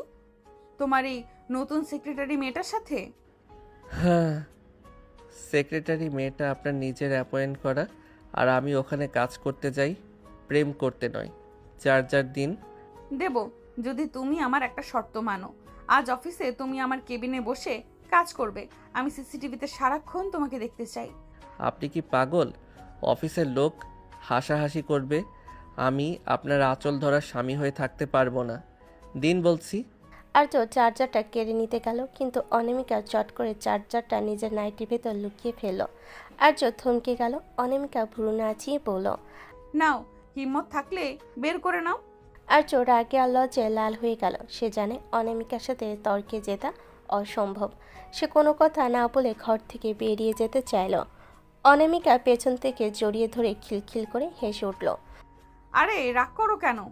তুমি রাগলে তো তোমাকে আরো কিউট লাগে। আচ্ছা যাও, এই নাও তোমার চার্জার, কিন্তু লাঞ্চে আমি যা পাঠাবো তাই খেতে হবে, কোনো বাইরের খাবার চলবে না। দুপুরবেলা আর্য যখন ক্লায়েন্টদের সাথে খুব সিরিয়াস আলোচনা করছে, ঠিক তখনই অফিসের পিয়ন একটা বিশাল বড় টিফিন ক্যারিয়ার নিয়ে ঢুকলো। সাথে একটা চিরকুট। আর্য চিরকুট খুলে দেখলো তাতে বড় বড় অক্ষরে লেখা, সবটুকু খাবে বাবু, না খেলে রাতে ঘরে ঢুকতে দেব না। ইতি তোমার কিউট বস। ক্লায়েন্টরা আর্যর দিকে তাকিয়ে মুচকি হাসছে। আর্যর ইচ্ছে করছিল মাটির নিচে ঢুকে যেতে। সে কোনো মতে মিটিং শেষ করে অনামিকার কেবিনে ঢুকলো। অনামিকা, এসব কি? অফিসের পিয়নের সামনে আপনি ওসব চিরকুট লেখেন কেন? আমার মান সম্মান বলে কিছু রাখলেন না? অনামিকা চেয়ারে পা তুলে বসে আপেল খেতে খেতে বলে, সম্মান দিয়ে কি হবে, পেট ভরাটাই আসল। আর শোনো, আজ রাত্রে আমাদের বাড়িতে একটা ছোট্ট পার্টি আছে। আমি একটা থিম ড্রেস চুজ করেছি, আমরা দুজনে ম্যাচিং করে পরবো। আমি কোনো থিম ড্রেস পরবো না, আমি সিম্পল শার্ট প্যান্ট পরবো। অনামিকা দাঁড়িয়ে আর্যর টাই ধরে টেনে নিজের মুখের কাছে এনে বলে, তুমি কি ভুলে গেছো আমি তোমার সিনিয়র? সিনিয়রের হুকুম অমান্য করার শাস্তি জানো তো? সারা রাত বারান্দায় দাঁড়িয়ে থাকতে হবে। রাতের পার্টিতে অনামিকা আর্যকে জোর করে একটা রাজকীয় মেরুন কালারের শেরওয়ানি পরালো আর নিজে পরলো একই রঙের ভারী কাজের লেহেঙ্গা। পার্টিতে সবাই ওদের জুটির প্রশংসা করছে, কিন্তু অনামিকার নজর সারাক্ষণ আর্যর দিকে।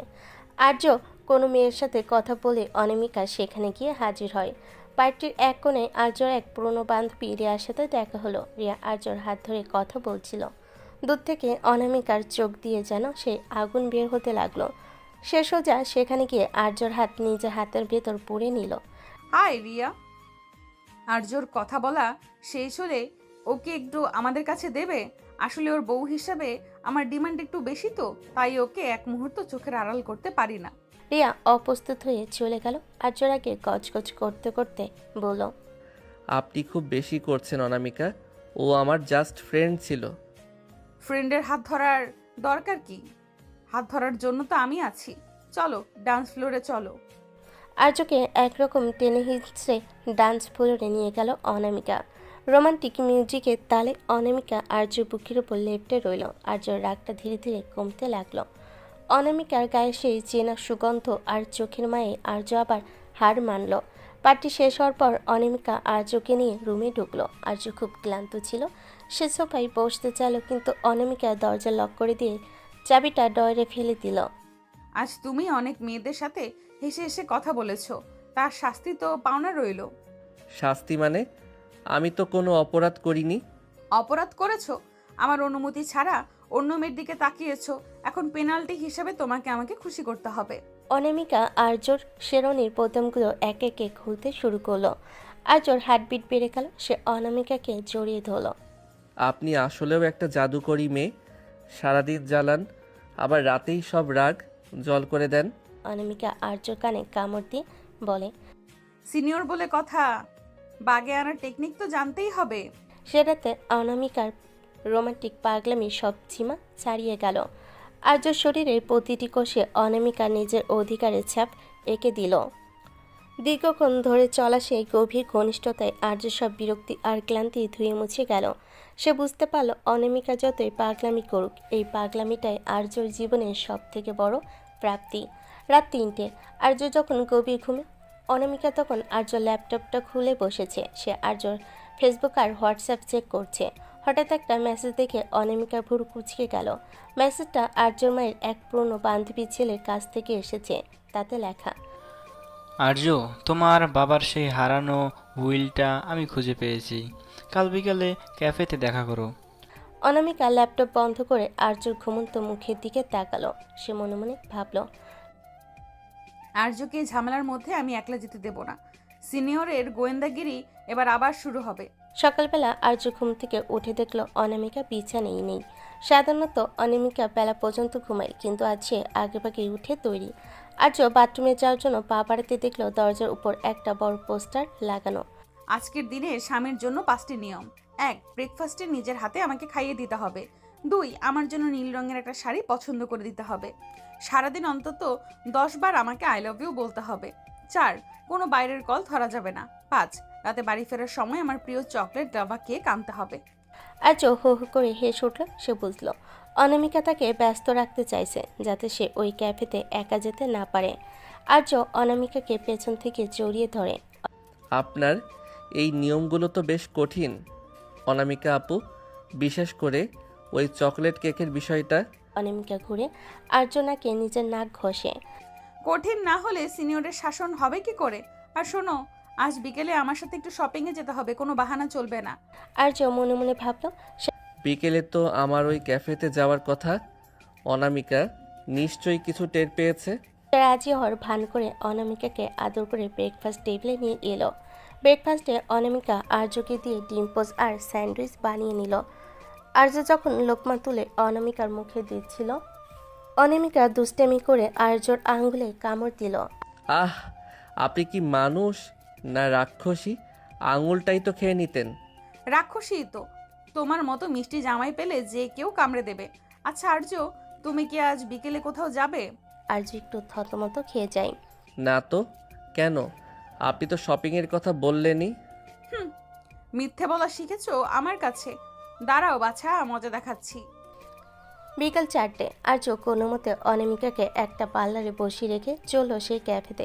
সে জানতো না অনামিকা পার্লারের পেছনের দরজা দিয়ে বেরিয়ে অলরেডি একটা বোরকা পরে ক্যাফেতে হাজির। আর্য ক্যাফেতে বসে তার বাবার বন্ধুর ছেলে আকাশের জন্য অপেক্ষা করছে। আকাশ আসতেই একটা খাম বের করে আর্যর হাতে দিল। আর্য, এই উইলে তোমার বাবার সম্পত্তির সব হিসাব আছে, এমনকি তোমার সেই হারানো পৈতৃক ভিটার দলিলও এর ভিতরে। ঠিক সেই সময় পাশের টেবিল থেকে এক বোরকা পরা মহিলা হুট করে উঠে এসে আর্যর কান ধরল। আর্য তো আকাশ থেকে বলল। অনামিকা বোরখার নিকাব সরিয়ে দেয়। ধরা খেয়ে গেছেন মিস্টার হাজবেন্ড? আমাকে পার্লারে বসিয়ে এখানে লুকিয়ে অন্য পুরুষের সাথে গোপন বৈঠক? আমার পারমিশন ছাড়া দলিল নিচ্ছ কেন?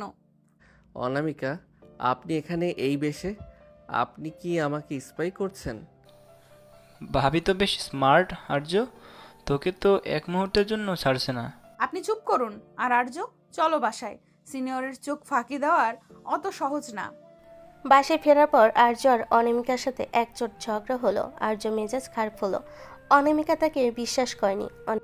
আপনি আমার পার্সোনাল স্পেসে কেন ঢুকছেন অনামিকা? আমার বাবার উইলের ব্যাপার আমি হ্যান্ডেল করতে পারি। আমি শুধু তোমাকে প্রোটেক্ট করতে চেয়েছিলাম আর্য। অর্ণবার দিগন্ত শিকদার এখনো তলে তলে কলকাঠি নাড়ছে। আমি তোমাকে একলা ছাড়তে ভয় পাই। অনামিকার কান্না দেখে আর্যর রাগ পানি হয়ে গেল। সে অনামিকাকে কাছে টেনে নিল। অনামিকা আর্যর বুকের বোতাম খুলতে খুলতে বলল, শাস্তি হিসেবে আজ তোমাকে নীল শাড়িটা আমাকে পরিয়ে দিতে হবে। আর উইলের ফাইলটা আমি কাল চেক করব। আর্য হেসে দিল। সে আলমারি থেকে নীল শাড়ি বের করে অনামিকাকে পরিয়ে দিতে শুরু করলো। শাড়ি পরানোর ওসিলায় আর্য অনামিকার উন্মুক্ত কোমরে হাত রাখতে অনামিকা শিউরে উঠল। শাড়ি পরানো তো অনেক কঠিন কাজ, এর জন্য তো একটা বড় পুরস্কার পাওয়া উচিত। পুরস্কার তো পাবেই, তবে আগে কুচিগুলো ঠিক করো। আর্য অনামিকাকে নিজের কাছে টেনে নিয়ে নিবিড়ভাবে কিস করতে লাগলো। নীল শাড়িতে অনামিকাকে তখন নীলপরির মতো লাগছিল। সেই রাতে উইলের রহস্য ছাপিয়ে জয় হলো ওদের ভালোবাসার। আর্য বুঝতে পারলো অনামিকা যতই পাগলামি করুক, ওরেই গোয়েন্দাগিরির পেছনে আছে আর্যকে হারানোর ভয়ে। পরদিন সকালে আর্য আর অনামিকা মিলে উইলটা খুলো। সেখানে লেখা ছিল, আমার সম্পত্তির অর্ধেক আর্যর আর বাকি অর্ধেক সেই মেয়ের যে আর্যকে তার সব বিপদে আগলে রাখবে এবং যাকে আর্য মন থেকে ভালোবাসবে। অনামিকা উইলটা পরে হাসতে হাসতে বিছানায় গড়াগড়ি খেতে লাগলো। দেখেছো, তোমার বাবাও জানতেন আমি আসব। এখন তো আমি অফিসিয়ালি তোমার অর্ধেক সম্পত্তির মালকিন। এখন থেকে তোমার সব টাকা আমার। টাকা তো আপনারই ছিল অনামিকা ম্যাম, আপনি তো জোর করে আমাকেই কিনে নিয়েছেন। কিনে নিয়েছি মানে? আমি তো তোমাকে লিজে নিয়েছি সারা জীবনের জন্য। এখন চলো ওই পৈতৃক ভিটা দেখতে যাব। ওখানে গিয়ে আমরা আবার নতুন করে বাসর করব।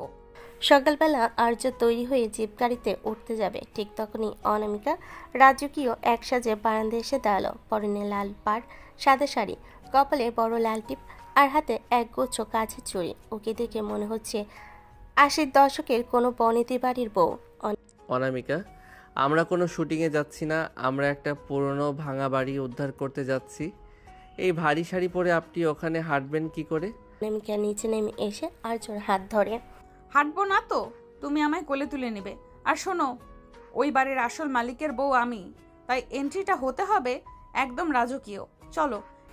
আর্য দীর্ঘশ্বাস ফেলে গাড়ি স্টার্ট দিল।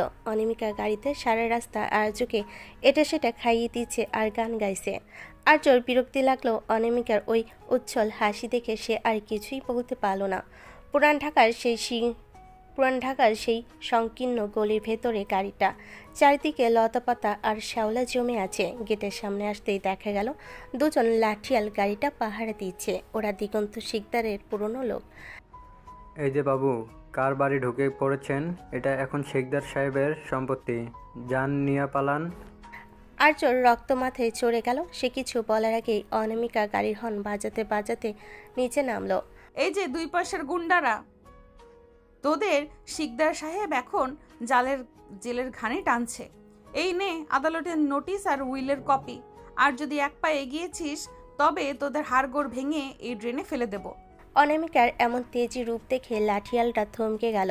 আর্য লাঠিয়ালদের কলা ধরে একপাশে সরিয়ে দিয়ে গেটের তালা ভেঙে ভেতরে ঢুকলো। অনামিকা পেছনে পেছনে এসে বলল, বাড়িটা তো বেশ বড় আর্য, কিন্তু চারদিকে যা ধুলো, আমার তো সর্দি হয়ে যাবে। আমি বলেছিলাম না আপনাকে আসতে হবে না, এখন দাঁড়িয়ে থাকুন, আমি ভেতরটা চেক করে আসছি। কাভি নেহি, আমি তোমাকে একলা ছাড়ছি না। বাড়ির ভেতরে ঢুকে আর্য সোজা তার বাবার লাইব্রেরি ঘরে গেল। পুরনো আস্তরণ সরাতে এক গোপন লকার দেখতে পেল। আর্য পাসওয়ার্ড দেওয়ার চেষ্টা করছে কিন্তু খুলছে না। অনামিকা আর্যর কাঁধে থুতনি রেখে বলে, পাসওয়ার্ড কি তোমার জন্ম তারিখ নাকি তোমার মার? সব ট্রাই করেছি, হচ্ছে না। আমার বিয়ের তারিখটা দিয়ে দেখো তো।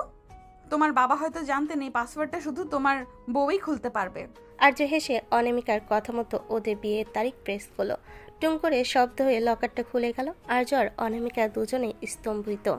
ভেতরে এক গাদা সোনার গহনা আর একটা ডায়েরিতে লেখা আছে দিগন্ত শিকদার কিভাবে আর্যর বাবার খাবারে বিষ মিশিয়েছিল এবং অর্ণব কিভাবে সেই ডিলটা সাকসেসফুল করেছিল। আর্য ডায়েরিটা বুকে চেপে ধরে। পেয়েছি, আজ আমার বাবার খুনের সব প্রমাণ আমার হাতে। দিগন্ত আর অর্ণব এবার আর রক্ষা পাবে না। অনামিকা আর্যর হাত শক্ত করে ধরল। ওর চোখেও জল। আমি সাথে আছি আর্য, সব সময়। হঠাৎ অনামিকার মুড চেঞ্জ হয়ে গেল। সে আর্যর দিকে তাকিয়ে বলল, আচ্ছা আর্য, এই লাইব্রেরিটা বেশ রোমান্টিক না? চারদিকে পুরনো বইয়ের ঘ্রাণ আর আবছা আলো। একটা কিস করো না। অনামিকা, আমরা এখানে খুনের প্রমাণ খুঁজছি আর আপনার মাথায় কিস ঘুরছে। খুনের প্রমাণ তো পেয়ে গেছো, এখন একটু বউয়ের খেয়াল রাখো। দেখো ধুলায় তোমার শাড়িটা নষ্ট হয়ে গেছে। অনামিকা আর্যর সাথে কলার ধরে নিচের দিকে টেনে নিল। আর্য আর নিজেকে সামলাতে পারল না। সেই ধুলোমাখা পূর্ণ লাইব্রেরিতে বাবার স্মৃতিমাখা ঘরের মাঝখানে সে অনামিকার ঠোঁটে নিবিড়ভাবে হারিয়ে গেল। সিনিয়রের সেই জেদি ভালোবাসা আর্য সব দুঃখ ভুলিয়ে দিল। আর্য সন্ধ্যায় ঠিক করলো তারা আজ রাতে বাড়িটা পরিষ্কার করে এখানে থাকবে। মাকেও ফোন করে জানিয়ে দিল। অনামিকা নিজের হাতে একটা ঘর পরিষ্কার করলো। সে মোমবাতি জ্বালিয়ে সারা ঘর সাজালো। বিদ্যুৎ নেই এখানে, আপনি মোমবাতি জ্বালিয়ে বসে আছেন। বিদ্যুৎ দিয়ে কি হবে? আজ আমরা মোমবাতির আলোয় ডিনার করব। আর শোনো, আজ কিন্তু আমি মেঝেতে ঘুমাবো না। তুমি আমাকে তোমার কোলের উপর নিয়ে বসে থাকবে। আপনি আসলেই একটা পাগলি। আচ্ছা ঠিক আছে, আপনার কথাই সই। আজও মেঝেতে একটা চাদর বিছালো। অনামিকা আর্যর বুকে মাথা রেখে শুয়ে পড়ল। বাইরে ঝিঝিপকার ডাক আর ভেতরে মোমবাতির আলো। অনামিকা আর্যর আঙ্গুল নিয়ে খেলতে খেলতে বলল, আর যে বাড়িটা আমরা আবার আগের মতো করব। এখানে আমাদের ছোট ছোট বাচ্চারা খেলবে। আর্য অনামিকার কপালে চুমু দিয়ে বলে, বাচ্চাদের কথা পরে হবে, আগে এই সিনিয়র বউকে সামলাই। আর্য অনামিকাকে নিজেদের সাথে পিষে ধরল। সেই রাতে পুরনো প্রাসাদের দেওয়ালে দেওয়ালে অনুরণিত হলো ওদের ভালোবাসার শব্দ। অনামিকার আদিম নেশা আর আর্য দীর্ঘদিনে জমে থাকা আবেগ এক হয়ে মিশে গেল। দীর্ঘক্ষণ ধরে চলা সেই ঘনিষ্ঠতায় অনামিকা বারবার আর্যর নাম ধরে ডাকছিল, যেন সে আর্যকে নিজের আত্মার ভেতর গেঁথে নিতে চায়। ভোরবেলা যখন আর্যর ঘুম ভাঙল, সে দেখল গেটের বাইরে কয়েকটা কালো গাড়ি এসে দাঁড়িয়েছে। গাড়ি থেকে নামলো দিগন্ত শিকদারের সেই বড় ছেলে, যে বিদেশ থেকে ফিরেছে তার বাবার প্রতিশোধ নিতে। অনামিকা তৈরি হয়ে নিন, আসল লড়াই এবার শুরু হতে যাচ্ছে। অনামিকা চোখ মুছে শাড়ির আঁচলটা কোমরে শক্ত করে বাঁধল। আমি রেডি আর্য। সিনিয়রের সামনে দিয়ে যেতে হলে ওদের আগে আমাদের সাথে লড়তে হবে। গেটের বাইরে কালো গাড়ির পহর দেখে আর্য দ্রুত ডায়েরিটা নিজের হুডির ভেতর লুকিয়ে নিল। অনামিকা তখন ওর অগোছাল শাড়িটা ঠিক করে আর্যর পাশে এসে দাঁড়িয়েছে। ওর চোখে এখন আর সেই রোমান্টিক নেশানেই আছে শিকারী পাখিনী ক্ষিপ্ততা। অনামিকা, আপনি পেছনের দরজা দিয়ে বের হয়ে যান। জাওয়াদ খুব বিপজ্জনক, ও ওর বাবার চেয়েও নিষ্ঠুর। একদম চুপ। আমি তোমাকে আগেও বলেছি, সিনিয়রের সাথে কোনো জুনিয়র বলি হতে পারে না। আমি কোথাও যাচ্ছি না। চলো দেখি ওই বিলেতি কুত্তা কত বড় শিকারী। জাওয়াদের হাতে একটা বেসবল ব্যাট। সে সশব্দে দরজার লাথি মেরে ভেতরে ঢুকলো। পেছনে তার 1 ডজন সশস্ত্র গুন্ডা। বাহ, চমৎকার রোমান্টিক জায়গা তো বেছে নিয়েছো আর্য। তা বাবা, ডায়েরিটা কি আজ বাসর রাতের গল্প হিসেবে পড়বে বলে ঠিক করেছো? ডায়েরিটা তোর বাবার পাপের দলিল জাওয়াত। এটা এখন পুলিশের হাতে যাবে। তুই এখান থেকে ফিরে যা, নয়তো তোর কপালেও তোর বাবার মতো জেলের ভাত জুটবে। পুলিশ? পুলিশ আসার আগে এই পুরনো বাড়ির তোর এই সুন্দরী বইয়ের খবর হবে। গাড়িটা দে, নয়তো তোর সামনেই অনামিকাকে তুলে নিয়ে যাব। জাওয়াদের এই নোংরা কথা শুনে আর্য রক্ত মাথায় চড়ে গেল, কিন্তু আর্য কিছু করার আগেই অনামিকার সামনে এগিয়ে গেল। অনামিকা হুট করে ওর শাড়ির আঁচলটা কোমরে এক পাক দিয়ে ভালো করে খুঁট দিয়ে বাঁধল। তারপর হাতের কাছে চুড়িগুলো ঝনঝন করে ভেঙে ফেল। এই যে লন্ডনী বাদর, তোমার সাহস তো কম না। আমার সামনে দাঁড়িয়ে আমার হাজবেন্ডকে থ্রেট দিচ্ছ আর আমাকে তুলে দিবি? আয় দেখি তোর কত জোর। অনামিকা হুট করে লাইব্রেরি কোণ থেকে একটা পুরনো পিতলের ফুলদানি তুলে জাওয়াদের দিকে ছুঁড়ে মারল। জাওয়াদ মাথা সরিয়ে নিল। ফুলদানিটা তার এক গন্ডার নাকে লাগলো। অনামিকা, আপনি এটা কি করলেন? দাঁড়িয়ে থাকো না আর্য, মার শুরু করো। আমি ডান দিক সামলাচ্ছি, তুমি বাম দিক। আর্য আর দেরি করলো না, সে একটা কাঠের চেয়ার ভেঙে জাওয়াদের গুন্ডাদের উপর ঝাঁপিয়ে পড়ল। আর্যর খুশি আর লাথিতে গুন্ডারা ধরাশায়ী হতে শুরু করলো। অন্যদিকে অনামিকা কোনো অংশে কম নয়। সে লঙ্কার গুঁড়ো, যা সে সবসময় ব্যাগে রাখে, বের করে জাওয়াদের চোখে স্প্রে করে দিল। জাওয়াদ চোখ চেপে ধরে চিৎকার করে। আহ, আমার চোখ! শয়তান মেয়ে, তোকে আমি ছাড়বো না। ছাড়বি না মানে? আগে চোখে পানি দে, তারপর কথা বলিস। অনামিকা একটা পুরনো ভারী হারিকেন দিয়ে জাওয়াদের পিঠে সজোরে আঘাত করলো। জাওয়াদ মাটিতে পড়ে কুঁকড়ে গেল। পুরো ঘর তখন রণক্ষেত্রে পরিণত হয়েছে। আর্য শেষ গুন্ডাটাকে জানালার কাছ দিয়ে বাইরে ফেলে দিয়ে হাঁপাতে হাঁপাতে অনামিকার কাছে এলো। অনামিকার কপালে ঘাম, শাড়ির এক পাশ ছিঁড়ে গেছে, কিন্তু ওর মুখে জয়ের হাসি। আর্য অনামিকাকে জড়িয়ে ধরে। আপনি তো আসলেও রণচণ্ডী। আমি তো জানতাম আপনি শুধু বকবক করতে পারেন। বকবক তো করি, তবে দরকারে মানুষের হাড়ও চিবাই। এখন ওই জাওয়াদকে বেঁধে ফেলো। আর্য জাওয়াদকে দড়ি দিয়ে চেয়ারের সাথে বাঁধল। ঠিক তখন পুলিশের সাইরেন শোনা গেল। আর্য সেই গোপন সোর্স পুলিশ নিয়ে হাজির হয়েছে। জাওয়াদ আর তার দলবলকে পুলিশ ভ্যানে তোলা হলো। পুলিশ চলে যাওয়ার পর আর্য আর অনামিকা বিধ্বস্ত অবস্থায় সেই লাইব্রেরি মেঝেতে বসে পড়ল। আর্য অনামিকার মুখটা নিজের হাতে তালুর মধ্যে নিয়ে ওর কপালে একটা দীর্ঘ চুমু দিল। থ্যাংক ইউ অনামিকা, আপনি আজ না থাকলে হয়তো আমি নিজেকে সামলাতে পারতাম না। আবার থ্যাংক ইউ? আমি কি তোমার বাইরের কেউ? সিনিয়রের সম্মান তো জুনিয়রকেই রক্ষা করতে হবে। আচ্ছা আর্য, আমার খুব পানির পিপাসা পেয়েছে।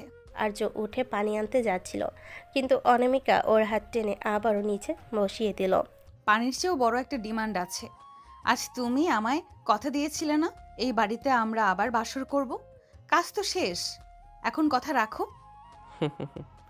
এই অবস্থায় আপনার গায়ে তো ধুলোবালি, কপালে চোট। ধুলোবালি সই, আজ এই বিজয়ের রাতে আমি তোমাকে এক মুহূর্তের জন্য ছাড়বো না। আর্য অনামিকাকে কোলে তুলে নিয়ে সে পরিষ্কার করা রুমটাতে এলো। মোমবাতিগুলো তখনও জ্বলছিল। আর্য অনামিকাকে বিছানায় শুয়ে দিয়ে ওর ভেজা চুলে ঘ্রাণ নিল। অনামিকা আর্য শার্টের বোতাম খুলতে খুলতে বলল, আর্য, এখন থেকে এই বাড়িটা হবে আমাদের ভালোবাসার দুর্গ। এখানে কেউ আমাদেরকে ডিস্টার্ব করতে পারবে না। আর্য অনামিকার ঠোঁট জোড়া নিজে দখলে নিয়ে নিল। সেই রাতে ঝগড়া, মারামারি আর প্রতিশোধের সব তিক্ততা ধুয়ে মুছে গেল ওদের উষ্ণ মিলনে। অনামিকা আর্যর পিঠের উপর নখ দিয়ে গভীর আঁচড় কাটছিল, আর আর্যর উন্মুক্ত ঘাড়ে নিজের অস্তিত্বের ছাপ এঁকে দিচ্ছিল। দীর্ঘক্ষণ ধরে চলা সেই গভীর ঘনিষ্ঠতায় অনামিকা বারবার ফিসফিস করে বলছিল, তুমি শুধু আমার আর্য, চিরকালের জন্য শুধু আমার। পরদিন সকালে সূর্য যখন উঠল, আর্য দেখল অনামিকা শান্ত শান্তিতে ওর বুকে মাথা রেখে ঘুমাচ্ছে। আর্য মনে মনে ভাবল, এই সিনিয়র মেয়েটা আমার জীবনটাকে নরক বানাতে চেয়েছিল, কিন্তু ওই এখন আমার স্বর্গ। আর্যর অনামিকার জীবনে এখন সব ঝামেলা শেষ, কিন্তু অনামিকার মাথায় তখন নতুন ভূত চাপে। তখন শান্তি মানে এক কাল্পনিক শব্দ। আর্যর পৈতৃক ভিটা উদ্ধারের পর ওরা এখন ঢাকায় নিজেদের প্রাসাদে ফিরেছে।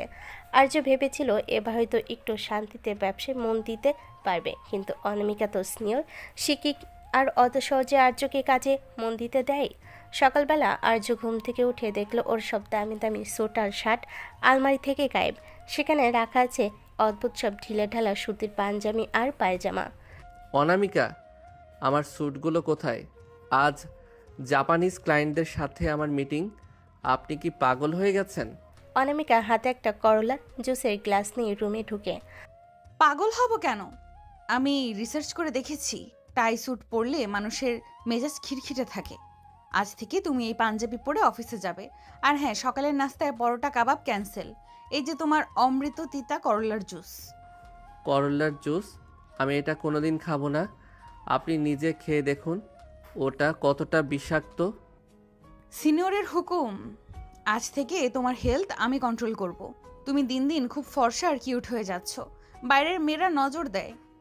তিতা খেলে গায়ের রং একটু চাপা হবে, তখন আমার টেনশন কমবে। হে আল্লাহ, নজর লাগার ভয়ে কেউ স্বামীকে তিতা খাওয়ায়? অনামিকা, আপনি দিন দিন মেন্টাল হয়ে যাচ্ছেন। দুপুরবেলা অনামিকা হুট করে অফিসে হাজির। আর্যর কেবিনে দেখলো আর্যর সেক্রেটারির জন্য ওর জন্য কফি নিয়ে এসেছে। অনামিকা চিল্লানি শুরু করলো। এই যে মিস, কফি নিয়ে আসছো কেন? জানো না আর্যর ক্যাফেন নিষেধ? যাও এক গ্লাস ডাবের পানি নিয়ে আসো। আর আর্য, চলো আজ আমরা লাঞ্চ বাইরে করব না, আমি তোমার জন্য নিজ হাতে রান্না করে এনেছি।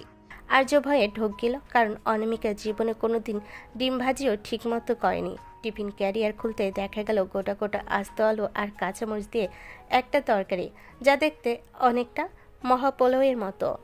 অনামিকা, এটা কি? আলুগুলো তো সেদ্ধই হয়নি। অনামিকা চামচ দিয়ে আর্যর মুখে জোর করে ঢুকিয়ে দিল। কাঁচা সবজিতে ভিটামিন বেশি, চিবিয়ে খাও, তোমার হাড় শক্ত হবে। আর্য কোনো মতে গিলল আর মনে মনে ভাবল, দিগন্ত শিকদারের মায়ের চেয়েও এই রান্না অনেক বেশি যন্ত্রণাদায়ক। রাতে আর্য খুব ক্লান্ত হয়ে ল্যাপটপে কাজ করছিল। অনামিকা এসেও হুট করে ল্যাপটপটা কেড়ে নিয়ে খাটের তলে ছুঁড়ে দিল। আরে, আমার জরুরি প্রেজেন্টেশন ছিল ওটা। কোনো প্রেজেন্টেশন চলবে না, আজ আমাদের মুভি নাইট। আমরা হিমশৈল মুভিটা দেখব। ওটা তো একটা স্যাড মুভি, আপনি তো সারাক্ষণ কাঁদবেন। কাঁদলে তুমি আমায় মুছিয়ে দেবে। আর শোনো, মুভি দেখার সময় তুমি আমাকে পিঠে চড়িয়ে সারা ঘর ঘুরবে। আপনি কি ছোট বাচ্চা? আমি ঘোড়া হব কেন? জুনিয়র হিসেবে সিনিয়রের মনোরঞ্জন করা তোমার দায়িত্ব না? ওঠো বলছি। অগত্যা আর্য অনামিকাকে পিঠে নিয়ে সারা ঘর ঘুরল। অনামিকা ওর কান টানছে আর হাসছে। একসময় আর্য ক্লান্ত হয়ে বিছানায় ধপাস করে পড়ল। অনামিকা ওর ওপর চড়ে বসে ওর পাঞ্জাবির বোতামগুলো খুলতে লাগলো। অনামিকা, প্লিজ, আজ খুব টায়ার্ড, কাল অফিস আছে। অনামিকা আর্যনাকে একটা কামড় দিয়ে বলল, অফিস তো রোজই থাকে, কিন্তু সিনিয়রের ডিমান্ড তো রোজ পূরণ হয় না। আজ তোমার নিস্তার নেই। অনামিকা আর্য বুকের পশম নিয়ে খেলা করতে করতে ওর ঠোঁট নিবিড়ভাবে মিশে গেল। আর্য সব ক্লান্তি নিমিষেই উবে গেল। অনামিকার সেই মাদকতাময় পাগলামিতে আর্য নিজেকে সঁপে দিল। ঘরে এসি তখন 16 ডিগ্রিতে, কিন্তু ওদের শরীরে উত্তাপে যেন ঘরটা জ্বলছে। আর্য, তুমি কি জানো, তুমি যখন রাগ করো তখন তোমাকে আরো বেশি ভালোবাসতে ইচ্ছে করে। আমি জানি, আপনার এই পাগলামি না থাকলে আমার জীবনটা একদম পাঞ্চে হয়ে যেত। আপনি আমার সেই দজ্জাল সিনিয়র, যাকে ছাড়া আমি এক মুহূর্তও চলতে পারি না। সেই রাতে ওদের ঘনিষ্ঠতা এক নতুন উচ্চতায় পৌঁছালো। অনামিকার সেই অধিকার বোধ আর আর্যর আত্মসমর্পণ মিলেমিশে একাকার হয়ে গেল। সকালবেলা আর্য ঘুম থেকে উঠে দেখল ও ডান হাতে একটা মেহেদি দিয়ে বড় করে লেখা প্রপার্টি অফ অনামিকা। অনামিকা, এটা কি করেছেন? আমি কি আপনার জমি যে সাইনবোর্ড লাগিয়ে দিলেন? বউয়ের জমি তো, যাতে অফিসে গিয়ে কোনো মেয়ে তোমার হাত ধরলে বুঝতে পারে এটার মালিক অলরেডি বুকড। আর্য আর কিছু বলল না। সে বুঝলো এই মেয়ের সাথে লড়াই করে জেতা অসম্ভব। সে অনামিকাকে আবার জড়িয়ে ধরে বিছানায় শুয়ে দিল। ঠিক আছে, আমি প্রপার্টি হয়েই থাকব, কিন্তু এই প্রপার্টির ট্যাক্স হিসেবে এখন আপনাকে আমার জন্য চা বানিয়ে আনতে হবে। অনামিকা খিলখিল করে হেসে উঠল। এভাবেই চলতে থাকলো জুনিয়র বর আর সিনিয়র বউয়ের প্রেম কাহিনী।